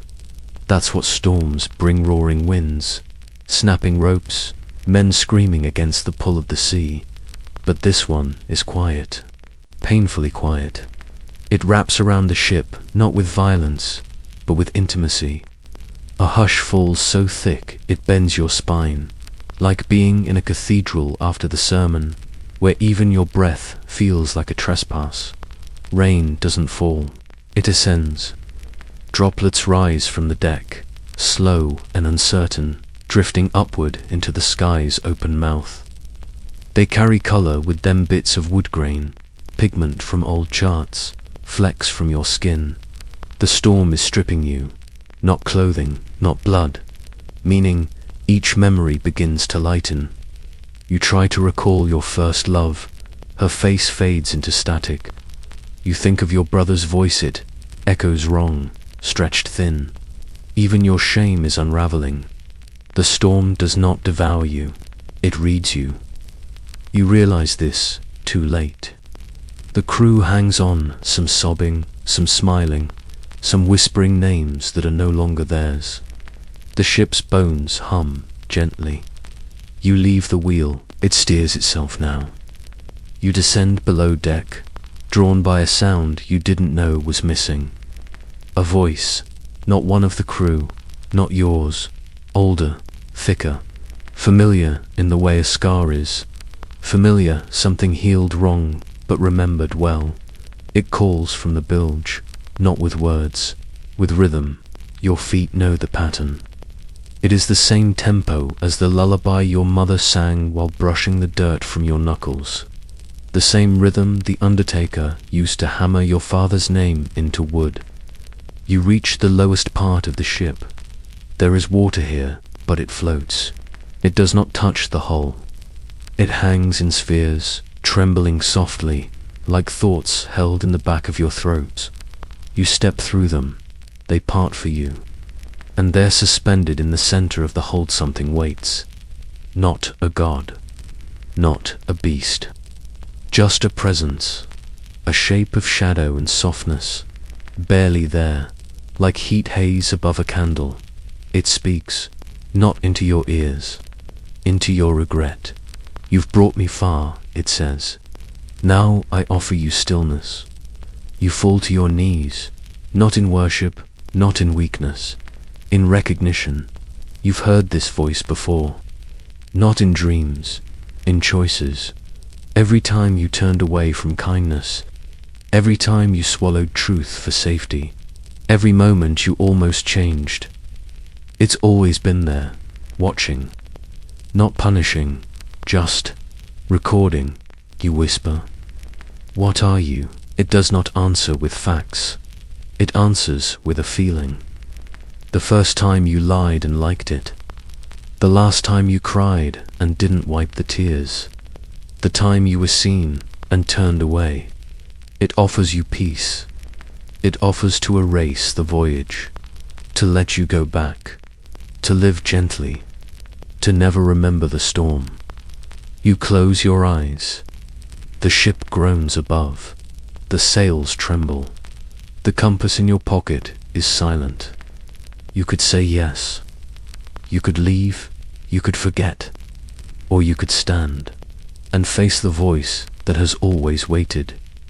You do not rise quickly.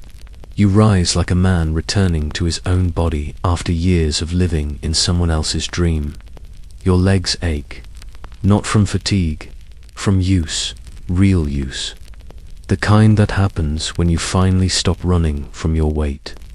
The presence before you pulses, threatening now, almost reverent, as though it knows.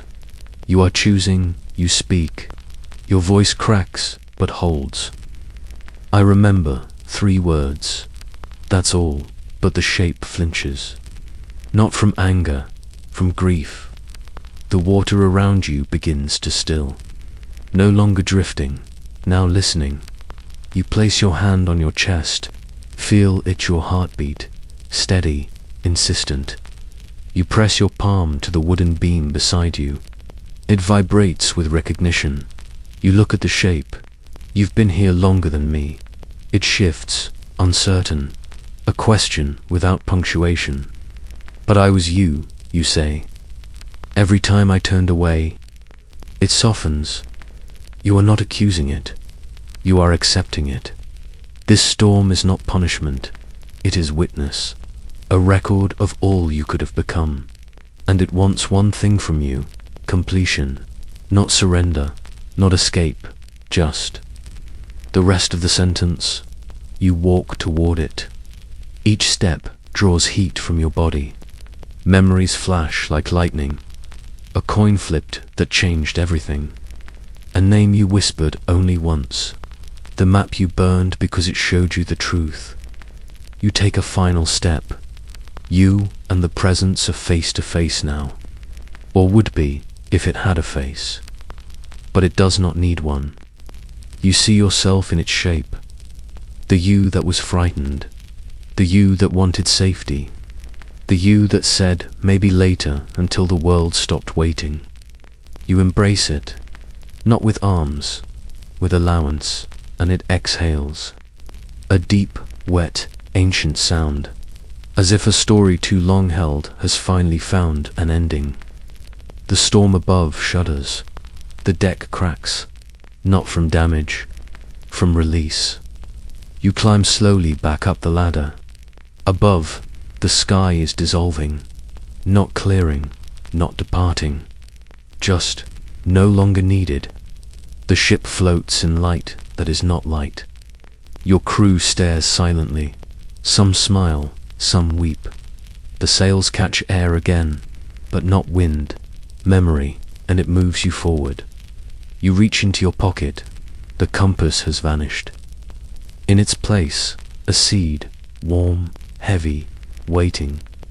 You do not ask what to do with it. You already know. You will plant it where land returns. And from it, something new will grow. Not maps, not ships. A place to begin again.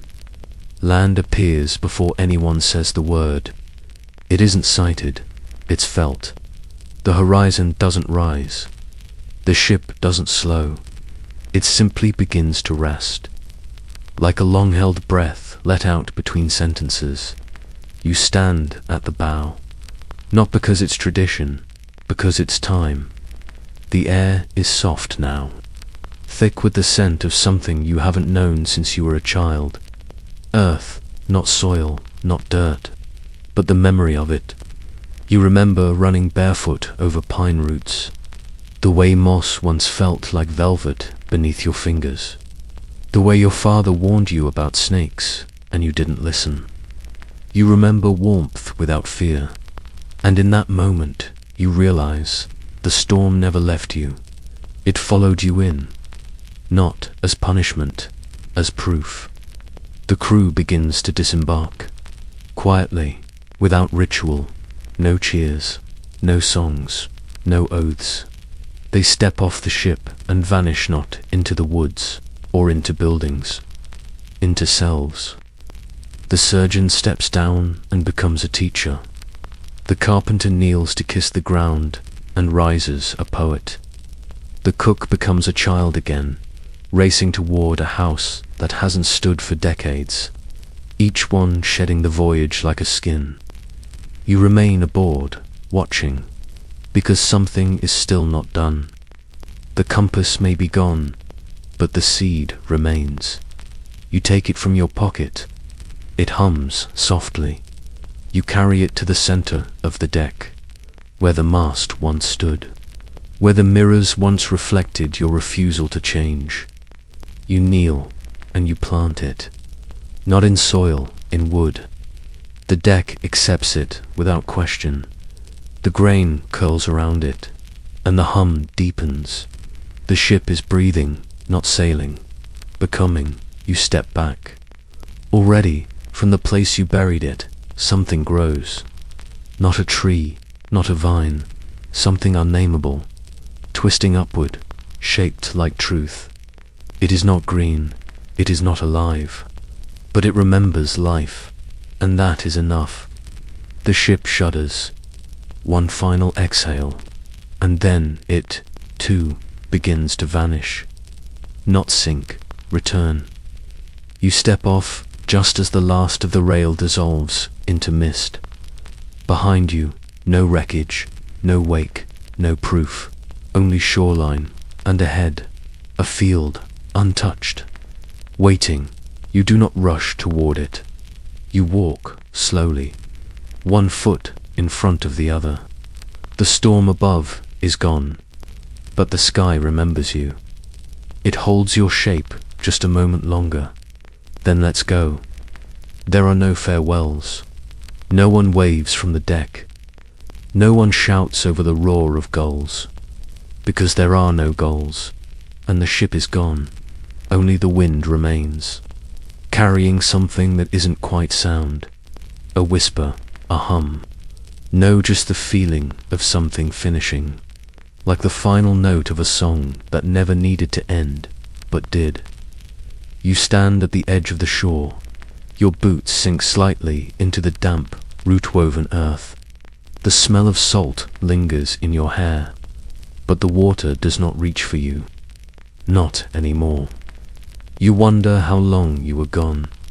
There is no sun to measure, no calendar in your pocket, only the weight in your bones, the new shape of your name. You whisper it quietly, and the field ahead opens, not physically. It opens with permission. Each step you take is accepted, welcomed, held.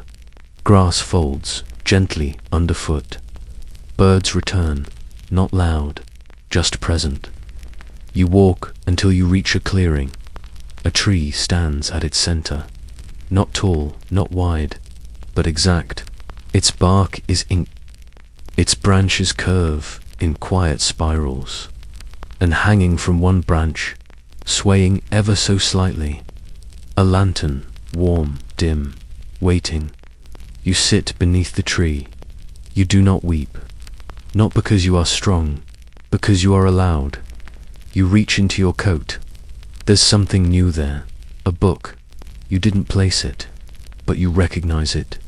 Its cover is smooth, its pages empty, not blank, empty.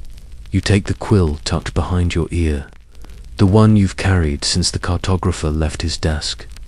You dip it into the silence, and you write, I was not meant to survive this journey. I was meant to remember it, so that no one would be alone in the storm again. You write until your hand aches, not fast, just true. You write names, stories, not endings, only beginnings.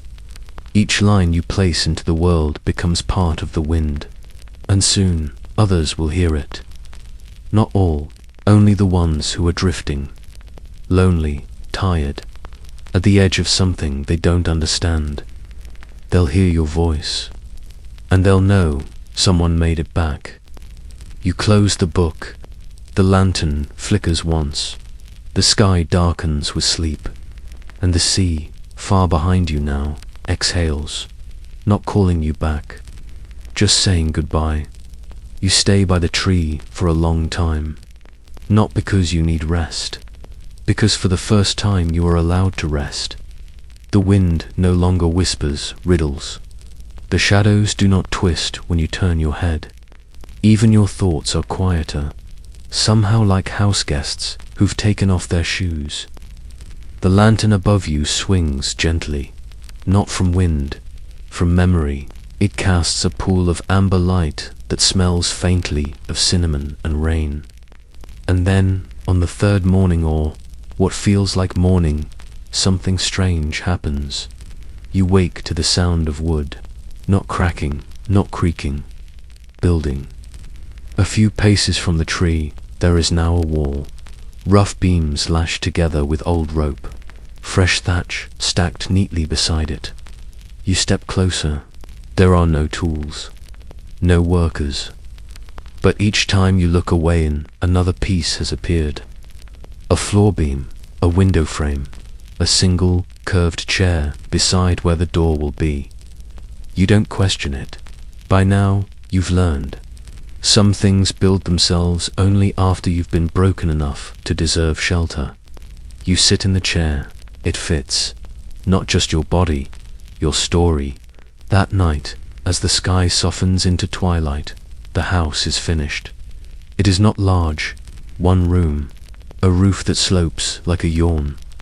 A chimney that doesn't smoke, but sighs. Inside, a bed. Not grand, just wide enough for one person and the kind of silence that holds you when sleep doesn't come. A writing desk. Empty drawers. A single shelf above the window, already holding the book you wrote. You didn't place it there, but of course it belongs there. Beside it, a cup of tea, warm, unsipped. You smile, and then you cry. Not because you're sad, because this time there is no one watching, and you are free to feel without performance. You crawl into the bed. The covers are cool. The pillow smells like cedar and old paper. And as you close your eyes, you whisper, "I made it." Not to anyone, just to the part of yourself that never thought you would. The house listens and agrees. It doesn't knock. It never does. The sound you wake to is softer than that. A rustle, maybe a suggestion, like someone turning a page with care. You sit up. The house holds you gently, like it was always meant to contain your shape. The bed releases you without creak or complaint. The floorboards, warm underfoot, stretch like limbs just waking. The door is ajar, only slightly, enough to let in the hush of morning. And beyond it, fog. Not the kind that confuses, the kind that invites. It rolls across the ground like a dog approaching its owner slow, low, curious. You wrap yourself in the old couture coat, still stitched with sultan step outside. The house behind you breathes once, then waits. The island is larger than you remember, or perhaps it's always been this size. It just hadn't unfolded itself until now. To your left, the tree, lantern still lit. To your right, the field, where old paths are just beginning to grow visible in the grass. You follow one, not with purpose, with permission. It leads gently downhill, past stones marked with names you almost recall, past birds who do not flee as you pass, but nod, past wind that does not rush, but walks beside you. You come to a stream, clear, still, utterly silent, and there, on the far bank, a figure. You do not startle. You know them, not from memory, from hope. They wear your face, not as a mirror, as a companion, the version of you that never left, the one that stayed home, that built a life without leaving anything behind. They smile, so do you. No envy, no regret, just recognition. You kneel by the water. They do the same. And together, you reach in. The stream does not ripple. Instead, it shows what you carried, what you brought back. The storm's shape, the song of silence, the last name you whispered before sleep. You touch the surface. It is solid, not hard, whole. And in that moment, you understand, the sea did not end. It changed. It became this place, this island, this moment, and you. You are the door. You always were. The one that opened when no one else could. You sit beside your other self. Neither of you speaks, because everything has already been said. You and the other you sit in the silence for a long while. No clock ticks, no birds chirp, yet time moves. It unfurls like a leaf under sun. Eventually, the path stirs again, not calls, stirs. A soft breath of warmth through the grass, beckoning not outward, not away. Deeper, you rise first, your other self follows. Not a shadow, a witness. You walk the edge of the stream, through a clearing that glows faintly, like the last page of a story being remembered aloud. The path becomes stone, worn, familiar. Someone once lived here, someone still does. And there, at the center of the field, a ring of objects, laid in perfect circle. No marker, no inscription, but each one speaks without voice. A spoon carved from whalebone, a threadbare boot, a piece of rope stained with old ink, a tooth. You recognize them all. Artifacts from the ship, from the voyage, from the storm. You kneel at the edge of the circle. You do not touch them. You bow. The air thickens, but does not choke. It embraces. And then music. Not from above, not from around, from underneath. The field begins to hum. Low, slow, sad. Not grief, gratitude. The grass sways in rhythm, each blade a note. You stand again, and the wind carries your name, not the name they gave you at birth, the name you earned in the storm, the one the sea sang before it let you leave. Your companion smiles, steps back, dissolves softly like mist retreating from morning. They have returned to the stillness you once feared. You are alone again, but no longer lonely, because now the field remembers you, because now the island is yours. You step into the circle, and the hum resolves into silence, complete, unbroken, true. Inside the circle, the air feels different, not colder, not warmer, just named. Like every gust of wind has a purpose, like every ray of sun knows where it's landing. You step carefully, reverently. Each item around you seems to glow faintly, but enough to see its outline even with your eyes closed. The boot, the spoon, the rope, the tooth, all things you thought you lost, all things you once held, long ago, on that ship. You sit at the center. No ritual tells you what to do next. No voice instructs. Only memory remains, and the sound of your breathing. You close your eyes, and there it is. That hum not from the field now, but from within, low, familiar, like someone whispering to you from under your own ribs. You listen, and for the first time, you hear your name, not the one you spoke to Doc Cans, not the one stitched into your coat, not the one written in the ship's ledger, the one you buried so deeply in yourself that even your dreams forgot it. It returns, and it fits, not like a key in a lock, like a home you never had to leave. You whisper it, once, and the island sighs. The wind wraps around your shoulders, gentle as a blanket. The grass leans toward you. You are seen, fully, kindly, completely. You open your eyes, and the objects in the circle are gone. Not stolen, not erased. Returned, they were never offerings. They were mirrors. Now that you know your name, you no longer need the reflection. You stand, and you realize something strange. You are not on the island anymore. You are part of it. Where your feet fall, moss grows. Where you breathe, mist curls gently. Where you remember, the air thickens sweet, slow, full of meaning. You are not shipwrecked. You are not marooned. You have become the shore. For someone else, one day, who will need it. And they will find your story in the wind, in the water, in the hush between two stars. There are no clocks on the island, no bells, no tides to mark the passage of time. Only the slow, patient growth of the self you buried to survive. You don't notice the harbor until the day you stop looking for it.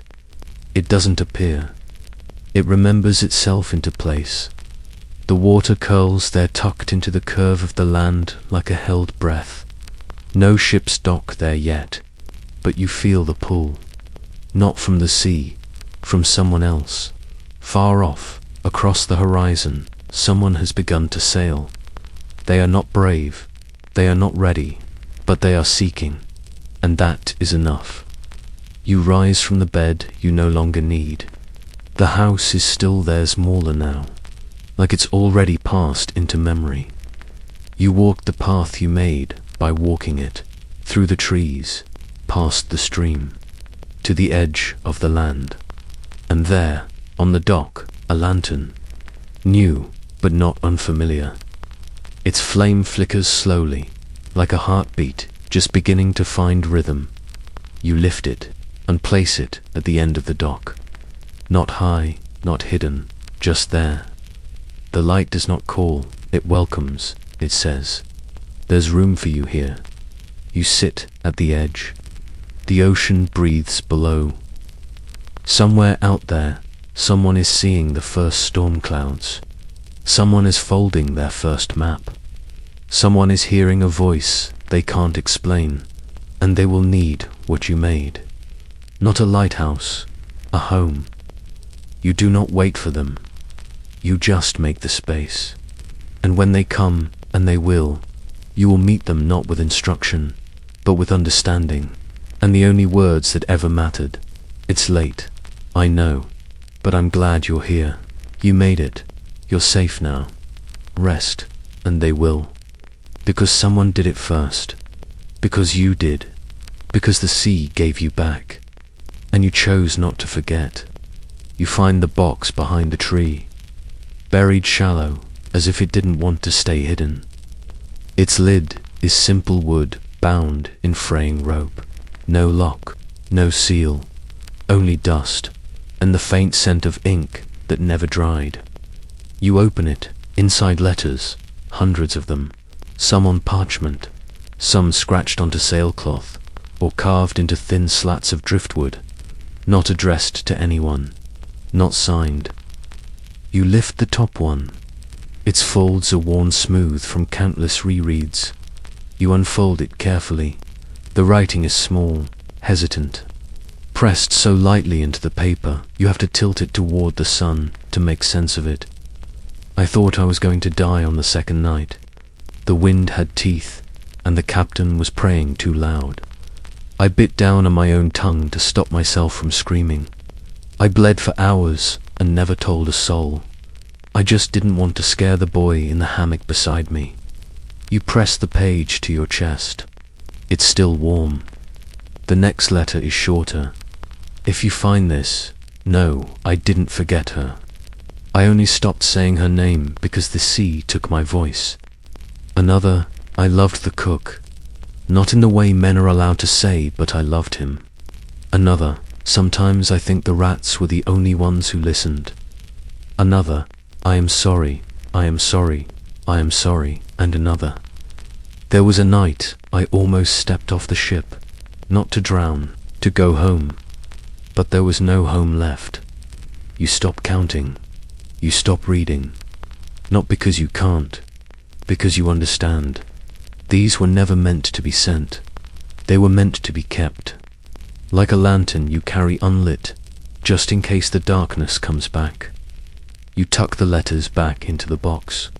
You close the lid, and you do something you've never done before. You write your own, just one. No flourishes, no call to action, just truth. You fold it gently. You place it on top, and you whisper to the box, for whoever's next. Then you bury it again, not to hide it, to plant it, because every buried story grows into a reason someone else survives. The days pass without record, no calendar, no ticking clocks, only the sky shifting its colors like a page being turned slowly. The house you built fades into the trees, returning to wood and wind and the idea of shelter. You don't need it anymore. Your bed is the earth. Your lantern is the breath of the sea. Your walls are memory, and they do not bend. One morning, after a dreamless sleep, you walk back to the place where you buried the letters, not to dig them up, to check if they've changed. They have, but not in the way you expect. There's no mound, no sprout, no crack in the soil. The ground is perfectly smooth. Yet when you press your palm to it to feel it, warmth, as if something beneath is alive, as if stories can generate heat when left alone long enough to become real. You lie down, ear to soil, eyes to sky. You listen, and from below, not voices, but textures, a thrum, a pulse, a slow exhalation that speaks in shapes, not sound.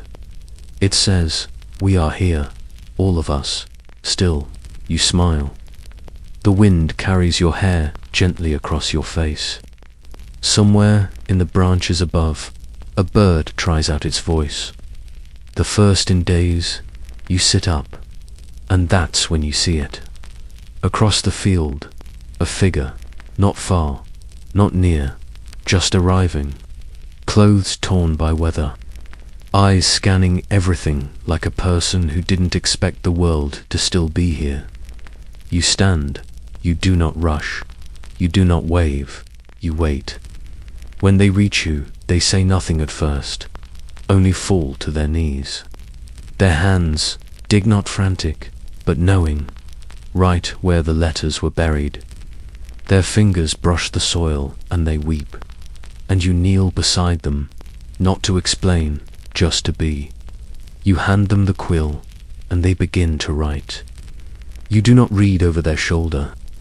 You wash the field instead, because behind the trees another figure is coming, and another, all of them lost, all of them late, all of them seen.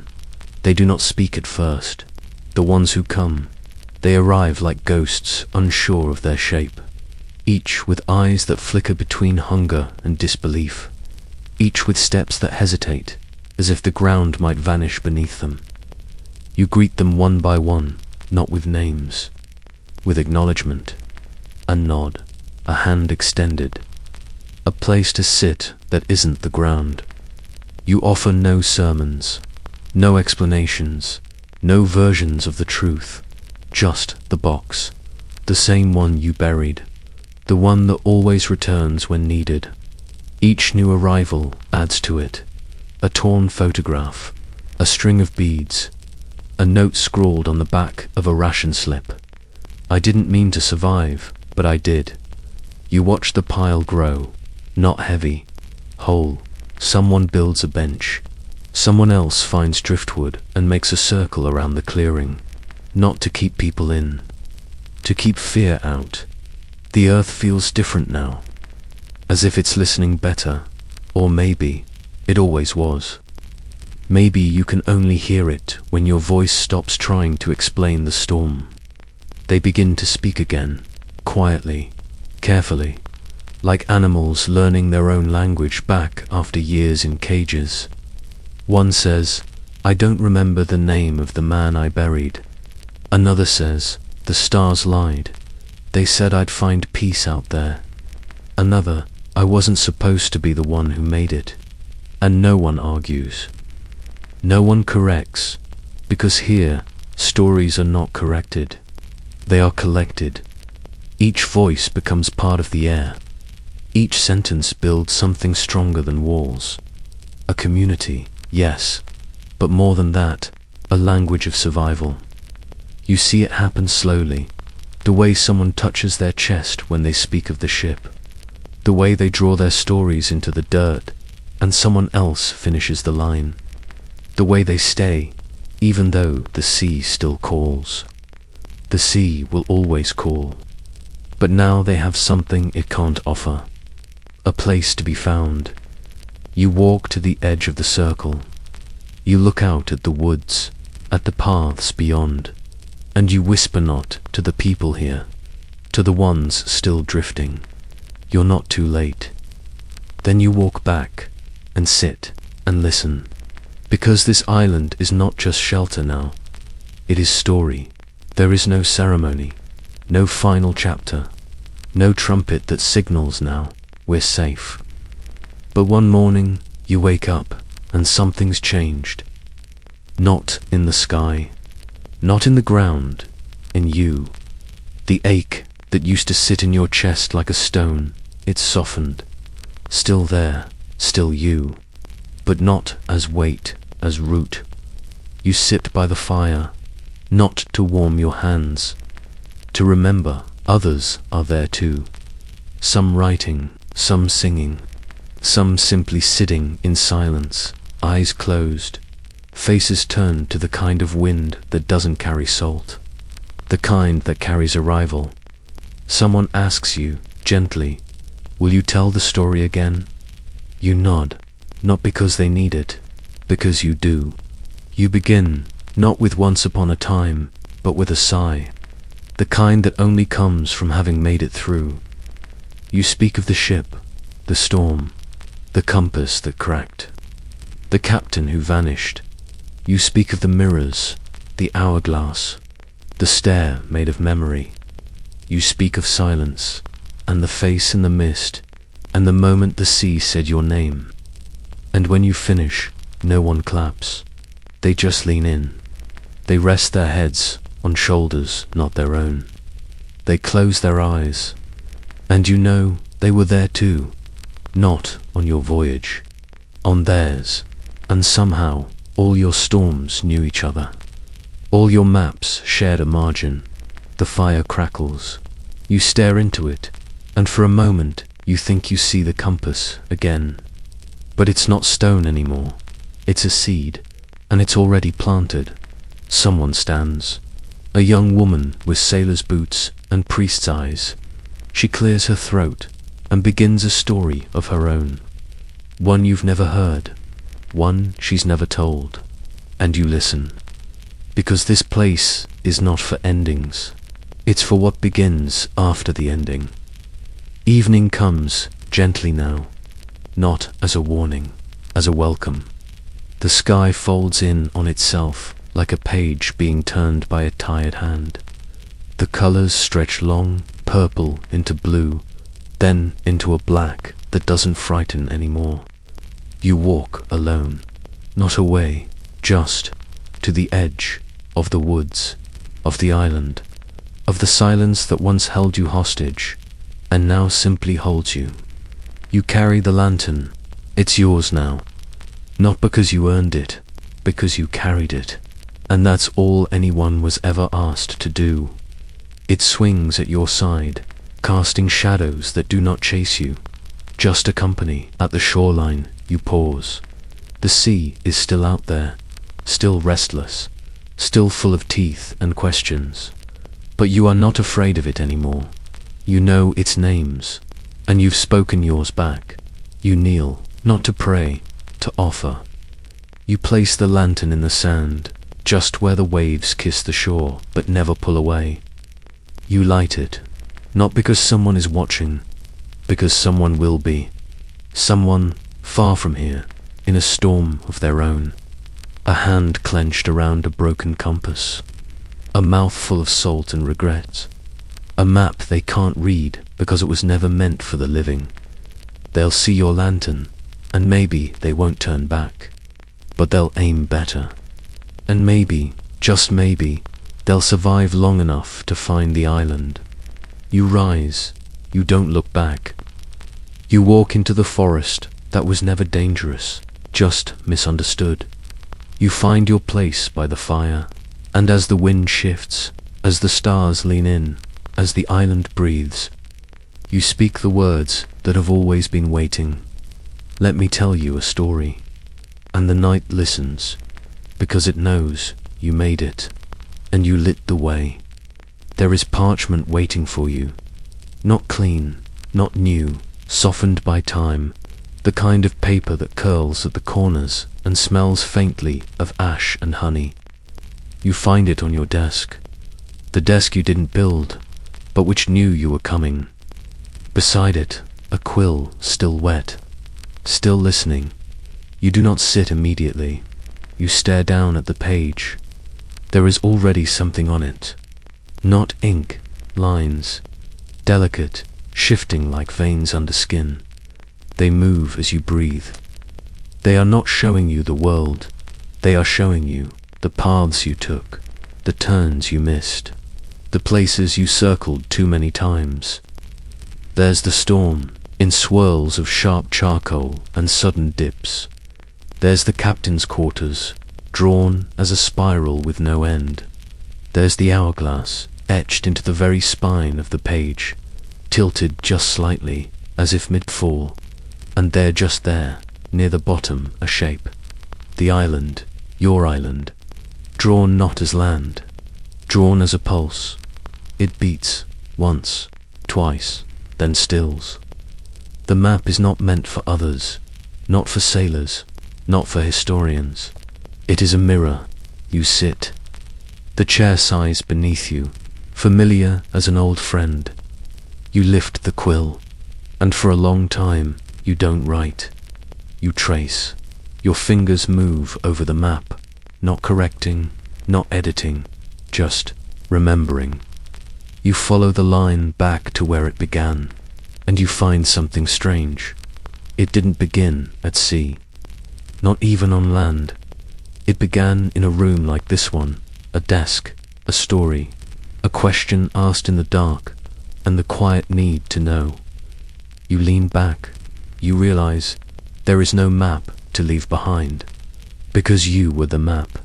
You were the thing they were meant to find, not your trail, not your story, your survival. You blow gently on the ink. It doesn't smear, it stays. Even the sea can't wash this away. You place the quill beside the parchment, and for the first time in a very long time, you rest your head, not on your arms, on the page, because now it knows you. And when they come, the ones still drifting, still daring, still dreaming of a home in the middle of nowhere, they will find this page, and they will know someone made the map from within the storm. The parchment cools beneath your cheek. It hums softly, not with sound, with memory, as if every story etched there isn't finished, just waiting for the next hand. You rise slowly, not with stiffness, with care, because now every step feels like something that might echo in someone else's dream. You look around the room. It is changed. Subtly, a second chair, a second cup of tea still steaming. No footprints, just invitation. You smile, not because you understand, because you finally don't need to. You return to the desk. The map has shifted again. New lines now. One stretches from the coast to the center of the island. Another curves upward through forest and fog, toward a place not marked, just suggested. It's shaped like a hand reaching down, or a hand reaching up. You trace it. Your fingers come away stained. Ink, still wet, still writing, but you haven't touched the quill. You look down at your palm. The stain is faintly glowing, a spiral, the same one that marked the captain's mirror, the one the stars formed before they vanished. You don't panic. It doesn't hurt. It remembers. Outside, the wind shifts. You hear a new sound. Footsteps, not hurried, measured. Someone is coming. You don't know who, but you know why, because that's what maps do. They lead you, not forward, not back, home, and someone is ready to arrive. You gather the map, fold it once, twice, not into squares, into a spiral. It fits perfectly in your coat pocket, just over your heart. You place the quill back in its holder. You take one last look around. The second chair waits, empty but not alone. You nod and step outside. The path is clear now, lined with lanterns you don't remember lighting, but they burn steady, because someone lit them for you, because you lit them for someone else. You begin to walk, not away, not toward, just on. The forest opens before you. It doesn't part dramatically. No light from above, no sudden gust, just space made quietly available. You walk as yourself now, not the sailor, not the survivor, not even the storyteller, just the version of you that remains when all the names have worn off. The path bends, and there just beyond the curve, a figure waiting, not standing tall, sitting on a stone, hands clasped in their lap, head tilted like they've just heard a song from far away. You pause, they don't speak, but they smile, and it breaks something soft in your chest, because you know them, you don't know how or from when, but you know their presence settles into your lungs the way air once did when you first left the hold and stepped into morning. You sit beside them, not too close, not too far, just enough. They turn, slowly. Their eyes are quiet, not sad, not eager, just knowing. They speak. I waited. You nod, because that's what they did. That's what you did too. What you've both always done, in every life, in every story told beside drifting wood and whispered stars. You reach into your coat, pull out the folded spiral. You hand it to them, not as gift, as inheritance. They unfold it, one motion, no hesitation. They trace a line. You follow their finger, and you see something you hadn't noticed before, a mark, just there near the edge of the island, small, almost invisible. A door, not drawn, etched. You look up, and they are already standing, hand extended. You take it, and together you walk toward the place that was never on the map, because it didn't need to be. It always knew you'd find it. The clearing is smaller than expected. No gate, no hinges, no threshold carved by blade or by hand, just a shimmer like heat on stone, like breath on glass. The door is not a thing, it's a feeling. That moment before sleep, before confession, before you speak a truth you never dared to name aloud. It pulses faintly, not like a heart, like waiting. The figure beside you doesn't move. They don't need to. This step is yours. You reach out, not with certainty, with acceptance. Your fingers brush the shimmer, and it gives way. Not into darkness, not into light, into memory, not just yours. Everyone's, all the sailors who vanished, all the maps that lied, all the compasses cracked open to reveal not stone but seed. You step through. The air is different, thicker, softer.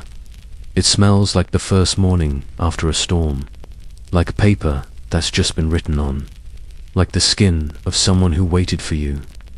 There's no inside here, no walls, just the idea of shelter.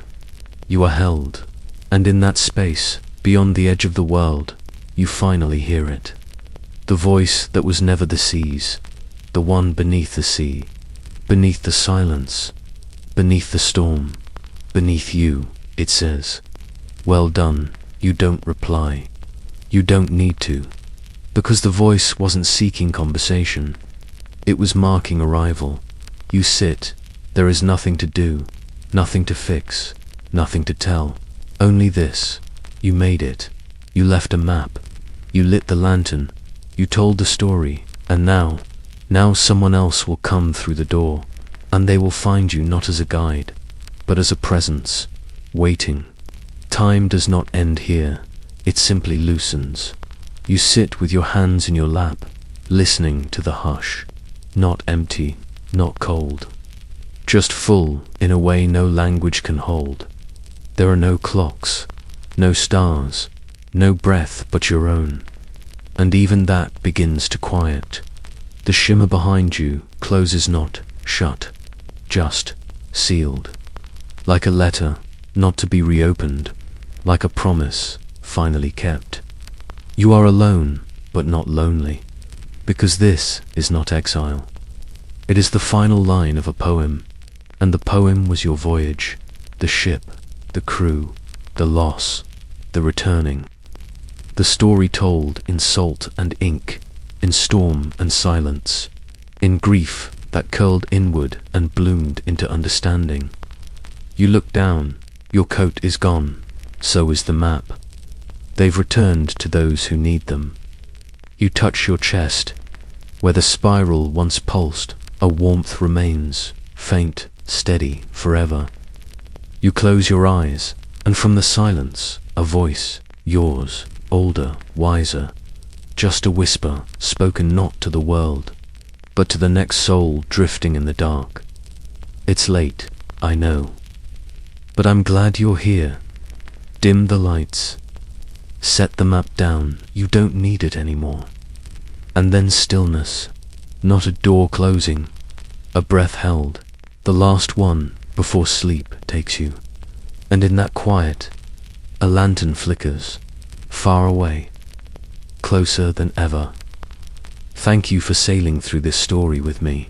If you made it all the way here, I hope it gave you something quiet, something to hold on to, or let go of. Maybe it helped you fall asleep. Maybe it made you feel a little less alone out there. If this kind of storytelling feels like home to you, you're always welcome here. And if you'd like to hear more, I gently invite you to subscribe to the channel. No pressure, truly, just if it feels right. It helps keep the lantern lit for others still drifting. Feel free to comment below where you're listening from, or what time it is. I love knowing who's out there in the dark with me. Until next time, sleep well, stay safe, and remember, the map is inside you. Good night.